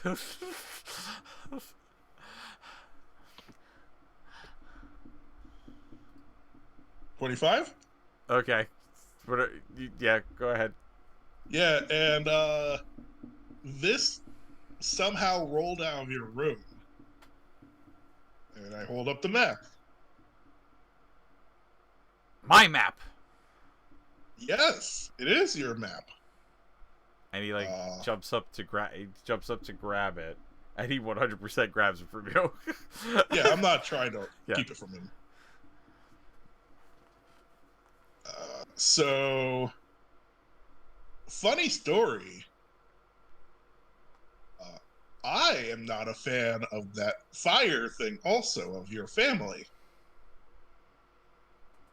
Want to go kill them? You rolled a 25. I'm like, here, let's see if we. Okay. They're not my family. They should die. Yes, they should. Sure. Oh God. Well, So he's very convinced to kill them. I mean, he wasn't before? I pretty much was. That's why it was kind of funny that you rolled that high, because it wasn't gonna really take too much convincing. Yeah, so he's just very angry, wants to kill them. Thinks that they should be wiped off the planet. Literally. And then for you, Zach, Mm-hmm. you do notice where is that jewel that now is going to help you track stuff? It is in my pocket. So your pocket is starting to get very hot.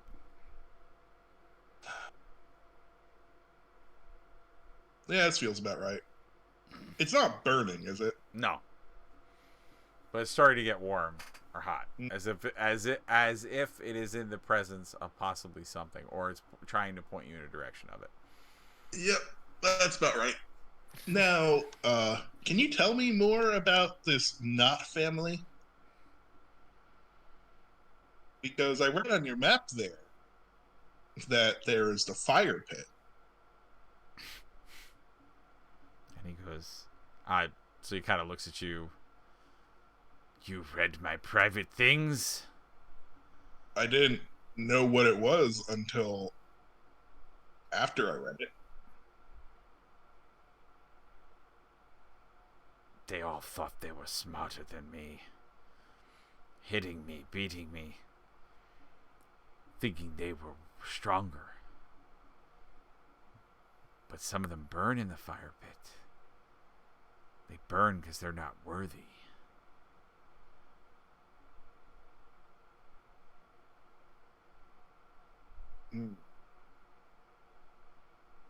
And what were they not worthy of? The knowledge of power. Mm-hmm. And where did that knowledge and power come from?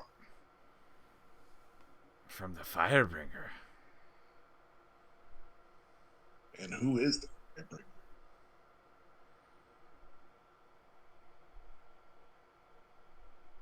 We can speak to him through the fire pit. Ah.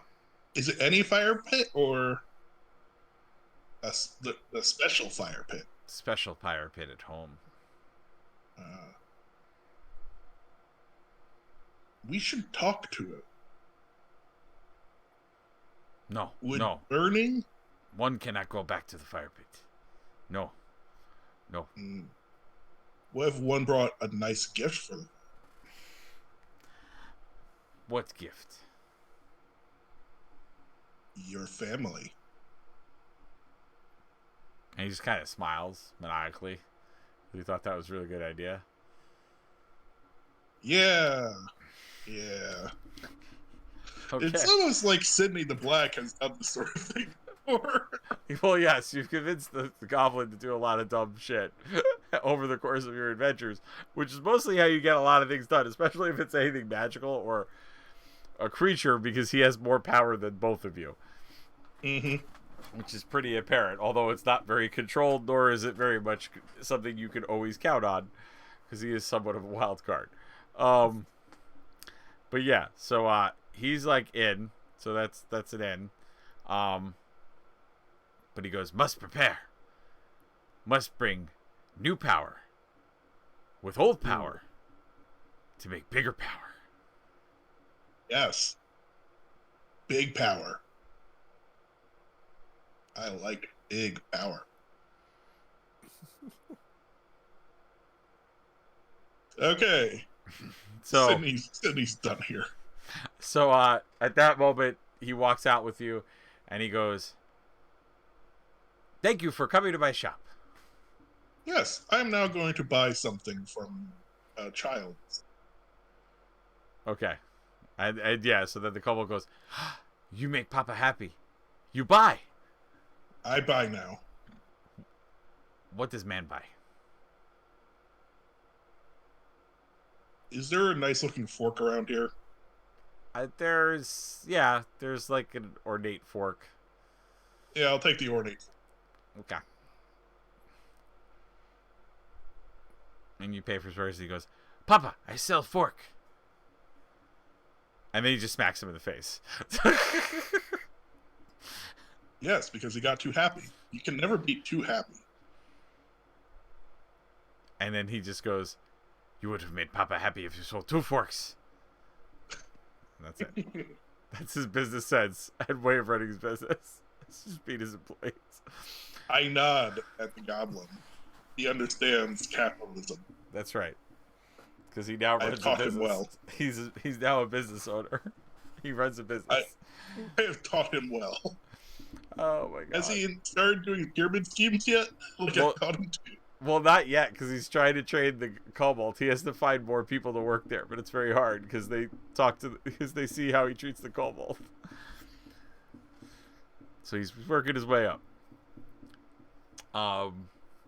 So yes, so you leave his establishment, and actually, it's around that closing time for him, so he just closes things up.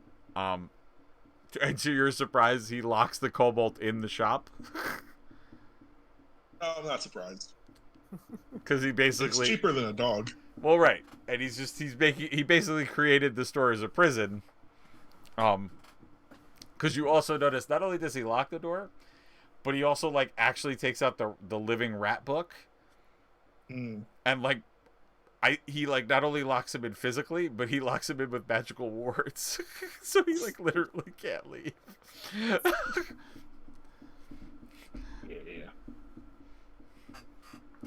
And he just goes, "Gotta keep all my good stuff in here."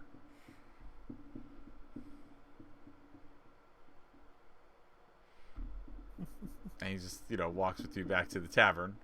Because, it's about evening time. It's when you guys would normally have dinner. So you eat, there's merry, there's drink.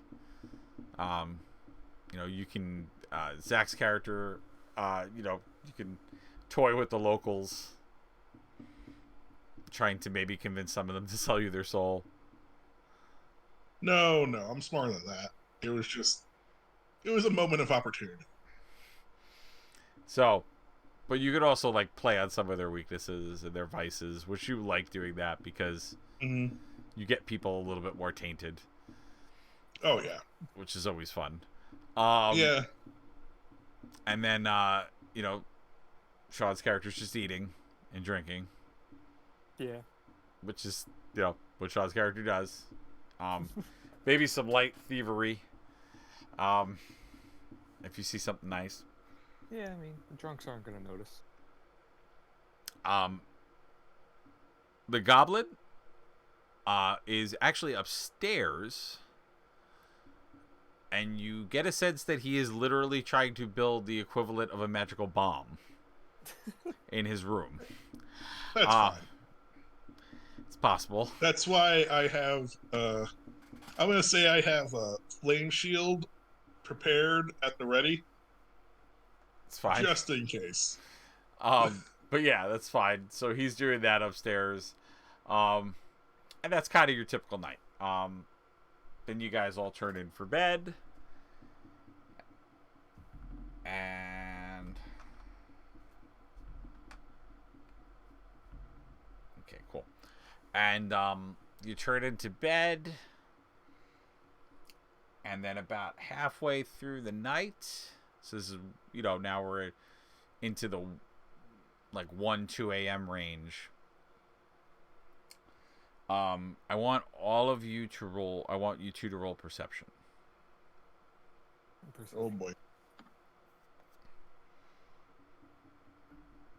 9.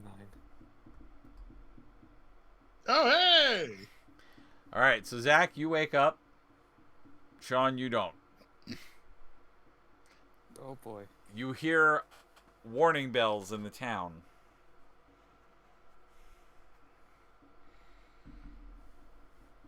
Oh boy. I throw on my doublet, undo the magical runes. Okay. Instead of doing like a whole little ceremony for the mouse, I just wring its neck and throw it on the little pile. Okay. And then I go outside. All right.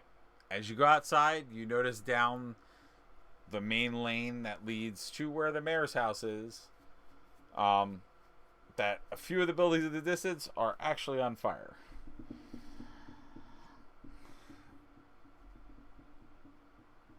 Ah! I rush to the mayor's house because he's the one that pays me money. Okay. As people are screaming out about the fire, Sean, your character's going to wake up. Well, shit. Oh, Jesus. How close are the fires? So you don't know that yet. So you wake up. Yeah. You hear screaming. What do you do?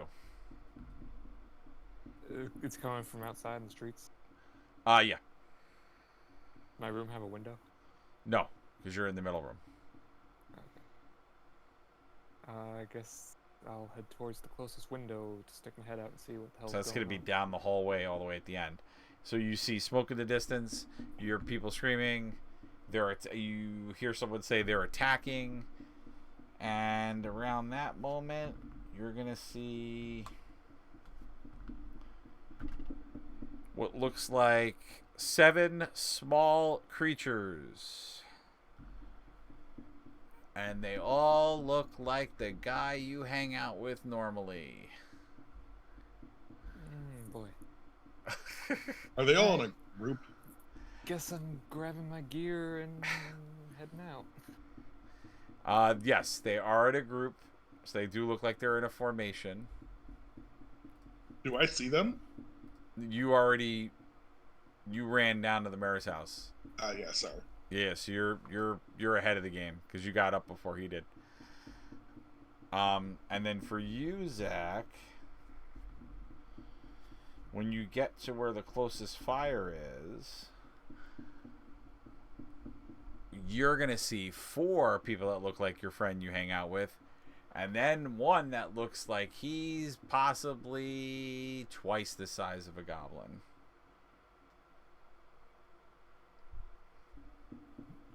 Are they relatively near each other? Are they relatively near each other? Mm-hmm. They're near each other. So the formation is, it's 2 and 2 on either side, and then the bigger one's in the middle. Well, I think you know what I'm going to be doing. I figured you were going to be doing that.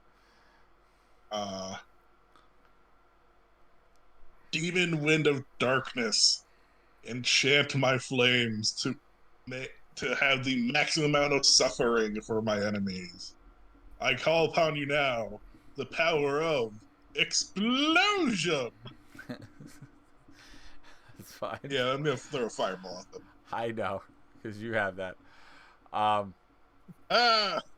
It made noise. Oh, because you're rolling it on there. I can't hear your noise, but yes, it does make. Oh my god. Okay. DC 15.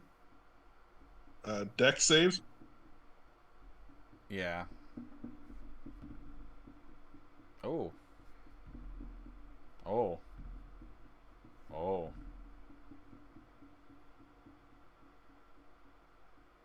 Okay. And then remind me, the deck save is half the damage, right? Yep. All right. So that was him. Okay, that's right. They won't let me have that one yet. That's fine. I know what that's going to be, though. Wow, they're all dead. That's pretty good. All right. Moving on. So you've killed all of them with one hit. But at that moment where you kill them, there is now another 6 of them rushing you. And here we go. What's your armor class? 14.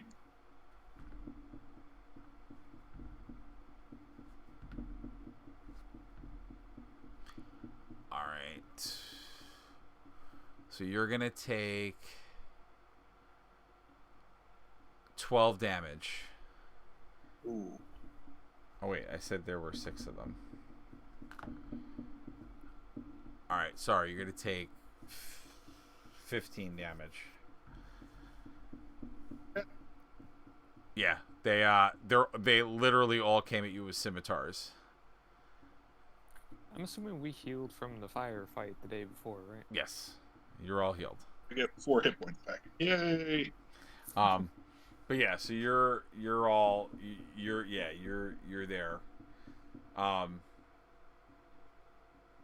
So that's how that's gonna pan out for you. And then I'm gonna just click over to Sean for a minute. What are you doing now that you've seen a brood of goblins? I'm gonna grab my gear and head out.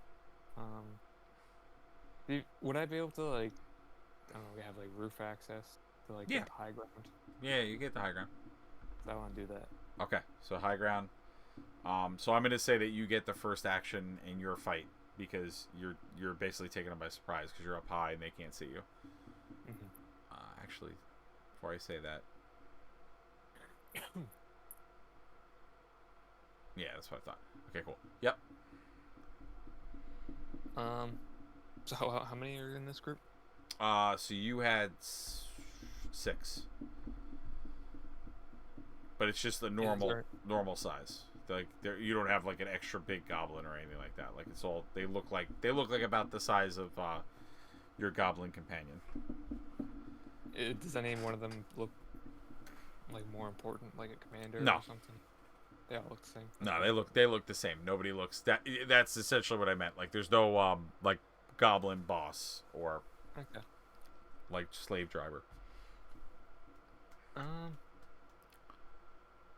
Yeah, so I just want to take a shot at one of them with my short bow. Are they within short bow range? If you're on top of the building, yes. Yeah. Okay. Because they're basically like they were running down the street to the square, so that they're in the square area that's outside of the tavern now. Okay. Kind of like, and you get a sense they were looking for people, essentially, or like looking for like things to kill. Cool. Or murder. So yeah, I'm gonna shoot one of them with my short bow. Okay. So. Would roll I up. have advantage on this one since they don't know? Yes. Yes. You have advantage because you have surprise. So here's the first roll. I mean, it's a 23 already. So I'm just gonna roll the second one. I was gonna say, yeah. All right, so 23. Yeah, 23 hits. So that hits. So here's base damage 7 plus my sneak attack damage. Oh, that's right. Forgot about that. Oh Another my 8. fucking god! All right, yeah, he's dead. You Legolas him. you shoot an arrow true and tried and true into his skull, so he's dead. All right. Can I? And that obviously alerts his buddies Yeah. that you're now on the roof because you don't have advantage anymore. So the other 5 are gonna make. Well, actually, let's roll initiative because now we need to. Oh god, I got a 6. Cool. Every one of them goes before you. Yeah, I figured. They all run in the building. Like, I'm just gonna put it out there. They can't make it all the way to the roof, but they literally all run into the building. What would you like to do, Sean? How close are like other buildings? Like, would I be able to like jump from roof to roof? You could, yeah, because it's a normal medieval street, which a medieval Right, street's so, not like- that big. So, because it's all a medieval street, like a typical like alleyway in a medieval town. Right. The And so- buildings are pretty much like on top of each other. Yeah, so you could definitely make a jump for the other one. Yeah, I'm gonna try to jump over to the next one, and like, would there be any kind of like chimneys or something I could try to like? Hide behind? Yeah, yeah. So So you're yeah, gonna that's what I want to do. all right, so kinda like do move a and dex hide. roll to jump, which I'm sure you're gonna be fine. Actually, it could have been athletics too. Do you have enough proficiency in athletics? No. Okay, I wonderful. mean, would it be acrobatics? Or acrobatics? Yeah. Do you have a higher I rating? have in a much better proficiency in acrobatics. Yeah, re-roll it with that. Yeah, re-roll acrobatics. I'm sorry. It's 14. Okay, so you do it not as gracefully as you could have, Mm-hmm. but you get there. So you're there and you're hidden.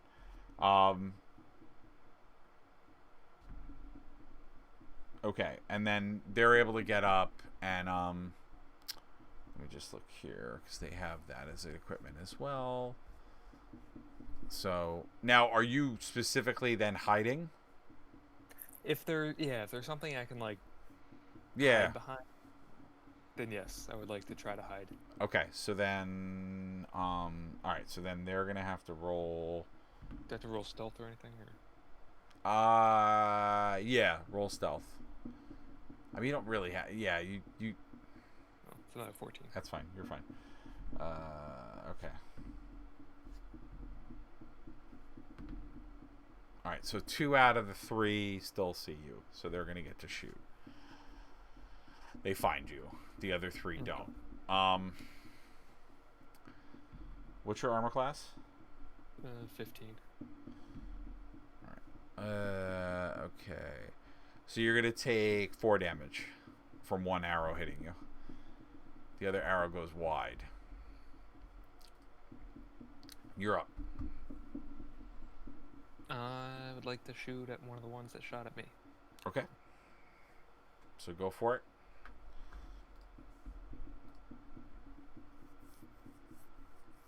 It's 25. Okay, that hits. Well, I don't get my sneak attack damage this time, so I only do 5 damage. That hurts him a lot. He Okay. seems taken back. Not dead, but let's see if the other 3 can find you. Oh, that one now does. Okay. So let's shoot with these guys. Does not hit. Does not hit. Does hit. It's gonna be another 2 damage.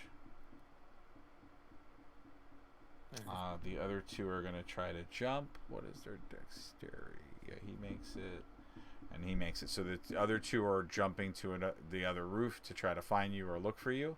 So they're on your roof, but they can't see you. And then there's 3 still on the other roof, like short bows shooting you. All right, it's your turn, sir. Now, I'm not trying to game sister or anything, but what if I were to aim at the ones that are looking for me? You would get your sneak Would it- attack damage, yes, because you. All right. It's not gaming the system. Yeah. I'm Well, I gonna just don't die. know, like, if like in a party. No, because Like, it's still you still get sneak attack damage because you could get the drop on somebody else just because they can't see you. Okay. Yeah. Just making And sure. and they don't really they No, I'm on that roof. They just don't know where exactly I am. yeah. So like when I rolled the perception, like they had an idea you were there. They're basically blind. They're blind shooting you. The ones that are shooting the bow at you are kind of doing it blind, but they're hitting you somewhat. All right. So yeah, short bow at one of the ones that jumped to my roof. Okay. And so this one would have advantage. Yeah, So here's the first one. because I'll say that they just jumped and you shot them. Basically, is what's happening. So the first roll's 18. Second roll is dirty 20. Okay, so that definitely hits. Alright. So it does 6 plus. It's dead. Alright. It doesn't matter. It doesn't. It literally doesn't matter what that number was. You pretty much are. You basically killed him with the first roll. Yeah. So he's dead. So that does give you away to everybody else now, though. Yeah.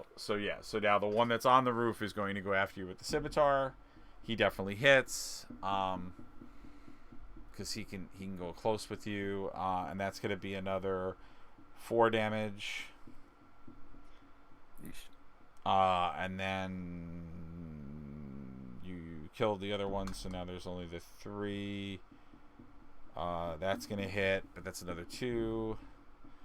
Okay, he misses, and we're going to do this epically where he actually shoots his friend, which, okay, and then let's do a prone. Ooh, okay, he does not fall off the roof. Okay, so literally one guy gets a shot on you, hits you, the other guy completely trips and shoots the other goblin, almost sending him off the roof, but he's able to grab himself. And now you have one with a scimitar right up close and personal with you, and the other 3 are back on the roof. And which one's prone?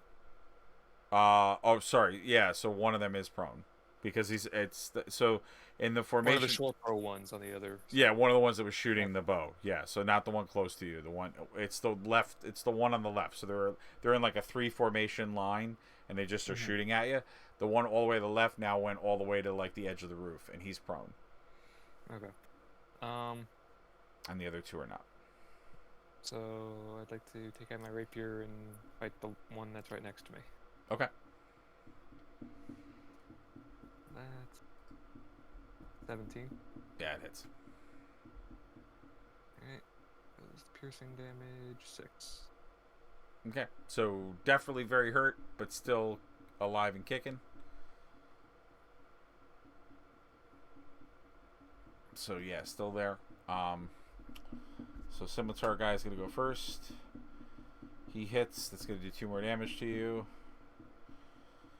Dear God, that's another 2 damage to you for another bow. That guy misses. That guy hits. Another 2 damage. Oh my God! You just get for 6 more damage in total. Okay. How are you doing on health? I mean, I'm at about half. Okay, that's what I thought. Yeah. Okay. What would you like to do, great. Sean? Would I be able to? Is there like another roof further Yes. within jumping distance? Yeah, you could try to jump on another roof. Do you want to go? So do you want to go further down the block? So you basically jumped across from the inn to the adjacent roof that was across the way. Do you want to go like further around the perimeter of the square? Because you can jump to that roof, to that building, or you can jump to the one straight ahead, or you could jump to the one to the left, which would get you further down the street, which is the direction that Zach went. You don't know that because Zach was already gone. Okay. Which way gets me further away from the one shooting arrows at me? You'd want to go the perimeter of the square then, because you want to go straight. You basically want to run and go forward. Yeah. All right. So do your dexterity run for the jump. That's good. Where was the? Okay. And now Straight dexterity was 16. Yeah, you're fine. And then I was gonna say, if you want, because technically the dexterity roll is just a movement. You're just moving. Would I? Oh no, I'm sorry. You did dex. Roll acrobats. I don't know why I keep making you roll dex. Well, I meant yeah. I mean, it's just. It's fine. You made it with that one. Oh, it's actually. Well, I just failed with the acrobatics. All right, we'll take the dex roll. It's fine because I screwed up. You made it. It's fine. What I was gonna say was, you don't have a feat for a bonus action?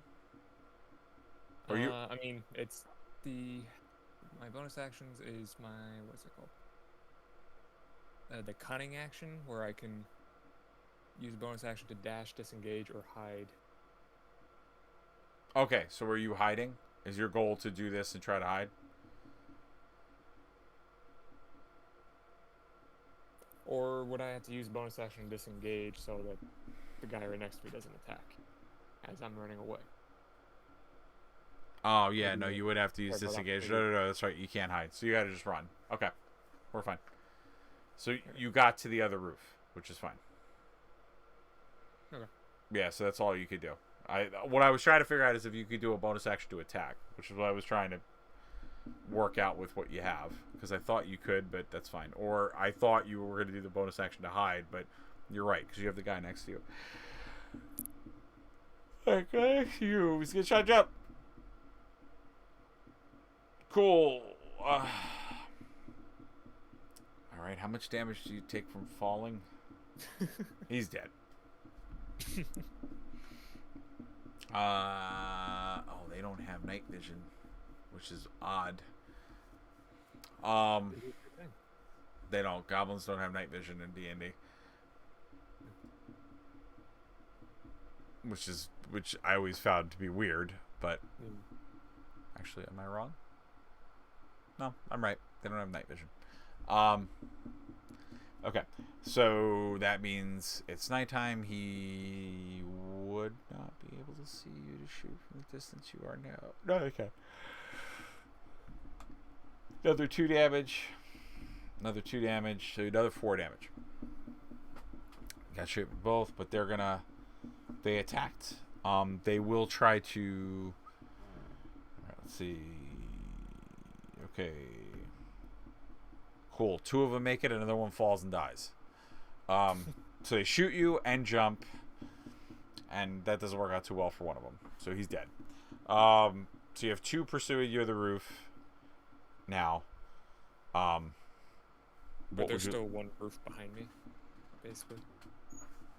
There's still yeah, because they made it to the second. They made it to the second roof you went to. So you're on you're another roof. They have to make another jump to get to you. I'd like to. Is it my turn? Yeah. So I'd like to take a shot at one of them. All right, go for it. And it's a 14. Yep, that hits. Yeah. 6 damage. Not okay, but still kicking. Mm-hmm. Alright. One more hit, you get 2 more damage. Your action, sir.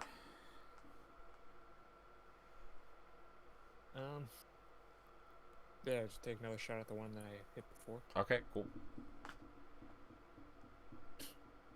9. Does that hit? Yeah, didn't think so. Okay. Is there anything on this roof to try to duck behind if I want to use my bonus action and try to hide? Yeah, you can do the chimney. Same thing. I would like to do that. Alright, so you're hidden. So they're going to try to jump to the other roof because they can't really do much more than see you. Alright, they're good. So they jump to the roof, but they still are not able to detect or find you. Actually, I'll just roll. Yeah, they're not able to find you. So what do you want to do next? Let's take a shot at the one that I hadn't hit yet. Okay. And would this one have advantage? Yeah, you'd have advantage because you're shooting from a place of advantage. Cool, nat 20. That's fine. The way I'm going to do this, because it doesn't make sense to do bonus action, is that he's dead. You want to make another attack? You want to make another attack towards the other one, like a close attack to the other one that you shot. If you'll allow it. Yes. All right, would that be with my rapier since it's Yeah, close? be a rapier. Okay. Wow. Beautiful. He's dead. All right, you've Okay. killed all of them, and you literally chopped that guy's head off. You use your rapier and just like completely lob his head off. Is that even like mathematically possible? What? 2 crit 20s in a row? Probably not. I mean, it's 1 in 1,000 chance. All right. Well, I mean, I just wasted my crits. I feel like. Yeah, you wasted a 1 in 1,000th chance, John. Oh man. All right, Zach, you're up, my friend. Yay! I'm surrounded by a bunch of goblins. Correctamente, sir. Cool. I'm gonna cast a spell. I had a funny feeling. That's why I paused and had Sean do something. I'm gonna cast Fire Shield. Yep. I'm gonna set to flame mode. And then I'm going to try to scare the living fuck out of them by claiming that I am the avatar of the Firebringer. Oh, I'm so glad you did this. Okay. You want to roll intimidation, I guess? Yep. Thank you. 23. Beautiful. They run in terror. As they run, I'm just going to Eldritch Blast them in the back. If you want to do that, that's fine. Yeah, just pew, pew, pew. That's fine. And around that moment, you hear flapping of very large wings. Owlbears can fly? Nope. I don't know. A shadow grows in the distance. How far away is that shadow? Not far. Well, I can shoot 300 feet with my Eldritch Blast. Great. Go ahead. You want to shoot the shadow? Is the shadow coming towards the mayor's house? It's coming towards the center of town.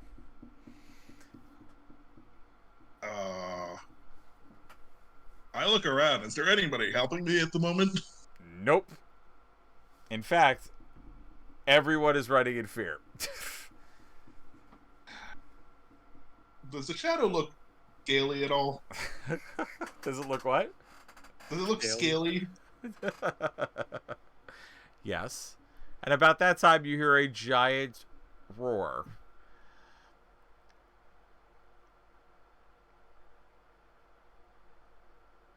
Well, this is fun. Mr. Mayor, maybe time to evacuate the city. Let's see. At that moment, the mayor does.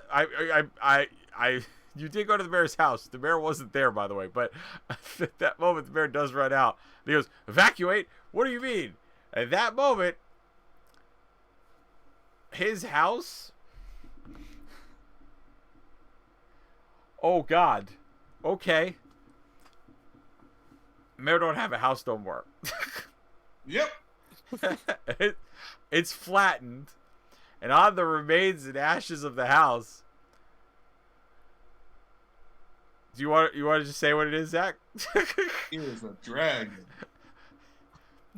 A green dragon, to be exact. Yep. And we're gonna end right there. It's about right.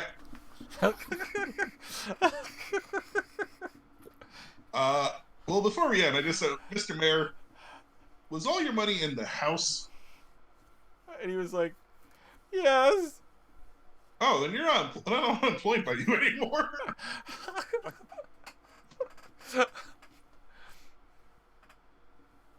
All right. That's how we end. We're gonna end. Oh, and I should also mention. Remember how you asked me before? Is my pocket on fire? Mm-hmm. Now your pocket's on fire. Yeah. It's burning. We're gonna end right there.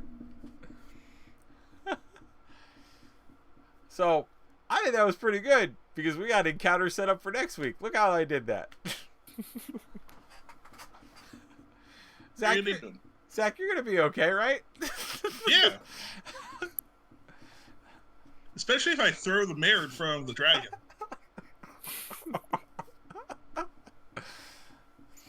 Oh God. Oh God. It's gonna be so much fun. But that was it, guys. So that was Heroes for Hire. We're gonna do another one of these next week. I love doing this. It's so much fun. And I love that you at home can see the character sheet of the dragon. Cause it's funny. It's gonna be great. I love this. I thought there was some good action. We had a little bit of role playing, some good action, some good drama, some really funny comic relief with our goblin friends. I don't know when Sean's character literally became Legolas from Lord of the Rings, but he's the halfling, the most nimble halfling in the world. From the street. From the streets, right. And Zach played his character the way that I thought he would. Fucking evil. It's the evil fireman. Rogues tend to be OP when you get their sneak attack. Yeah. Mm-hmm.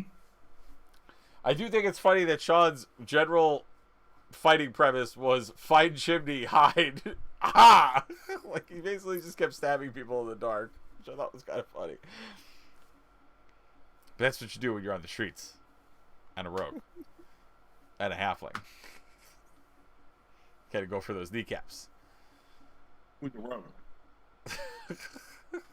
Can't reach anything else. That's so great.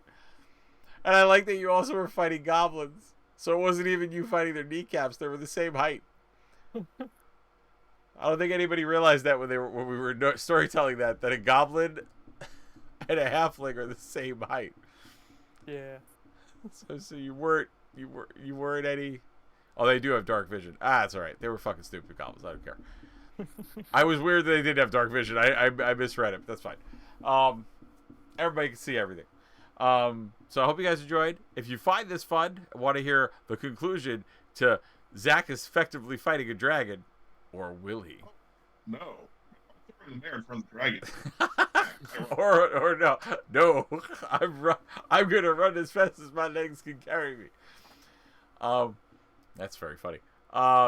You can definitely subscribe, sign up for notifications to know when we're live, and please check out our Patreon website and other links below. I am diligently working on a lot of merchandise that will go through the Patreon. I just haven't finished it yet. It's a lot of cool stuff. It may even be, I just found a place that I can do custom, like, console skins and other stuff. So there's a lot of cool stuff that I'm working on. I just have to finish it. And we will have some really eclectic pins and things. So just stay tuned for all that. And I will be getting back on the horse and doing more painting videos and stuff. Because I got to get some Marvel Crisis Protocol stuff done. I got many GW models that I have to get done. And we will get those finished and out. I got more Vampire Lord stuff. I have Lord Croak now. I have friggin' I have this crazy whatever thing. Kragos, or I think I said it right. Centaur Man. Centaur craziness. I have the Dominion box coming soon. There's a lot of stuff coming. I'll get it all done, I promise. And we're gonna get Blood Bowl going, hopefully in person. Maybe we could do some Blood Bowl games. I just reorganized all my models, so it's crazy. I have these nice bins, and we're getting there, slowly and steadily. We're getting there. And then I have to also debut my PS5. I actually got one, so I got a lot of things. So this channel is chocked full of stuff. And we'll do another one of these D&D rounds next week. And then I think we're going to be on target for another talk show. Oh, actually, not next week. Probably the following week. We may be taking a break. Or, I don't know, maybe Zach will watch me play a crazy game again. Maybe I'll play more of... We'll figure it out. I'll play more Resident Evil The Village, and I'll just get scared more. Because scariest game I've ever played. I hate that game. It gives me heart palpitations. Although Zach claims that I scare him more than the game does. No. I'm not saying scare, startle. Because of you screaming randomly. Because I think that something's going to happen. It's atmospheric. Yeah. It's atmospheric. They put dolls. It was a creepy doll part. Can't yell at me for scared about the dolls. They put literally dolls everywhere. And then dolls started... That's why... Well, you know what? You just chill out in the, with the blood baby. No blood baby. That says dad screams. It looks like a... No. Much blood baby. No. I don't want that. That's not fair. Well, you could also do the mod where you switch the baby's head with the dad's head. Oh. So you have big baby head on big dad. No. And no. Normal sized dad head on baby. No, I don't do that. I did play through the next part where I played the like sea monster thing. That was real gross. It vomited everywhere. It had like the super COVID. Hey. It was just like vomit everywhere. Green vomit and disease. It's terribleness. All right. Well, anyway, guys, we have gone on long enough. I promised that we were going to end at a better time. Take care, everybody. I will see you at the next video. And as always, Thank you, Zach. Thank you, Sean. Bye, Jeff. That's it. Bye, Jeff. We're back. We're back. We're back to our old standards. It's amazing. All right. We'll see you all the next time, and thank you all for playing and watching. Take care. Bye-bye.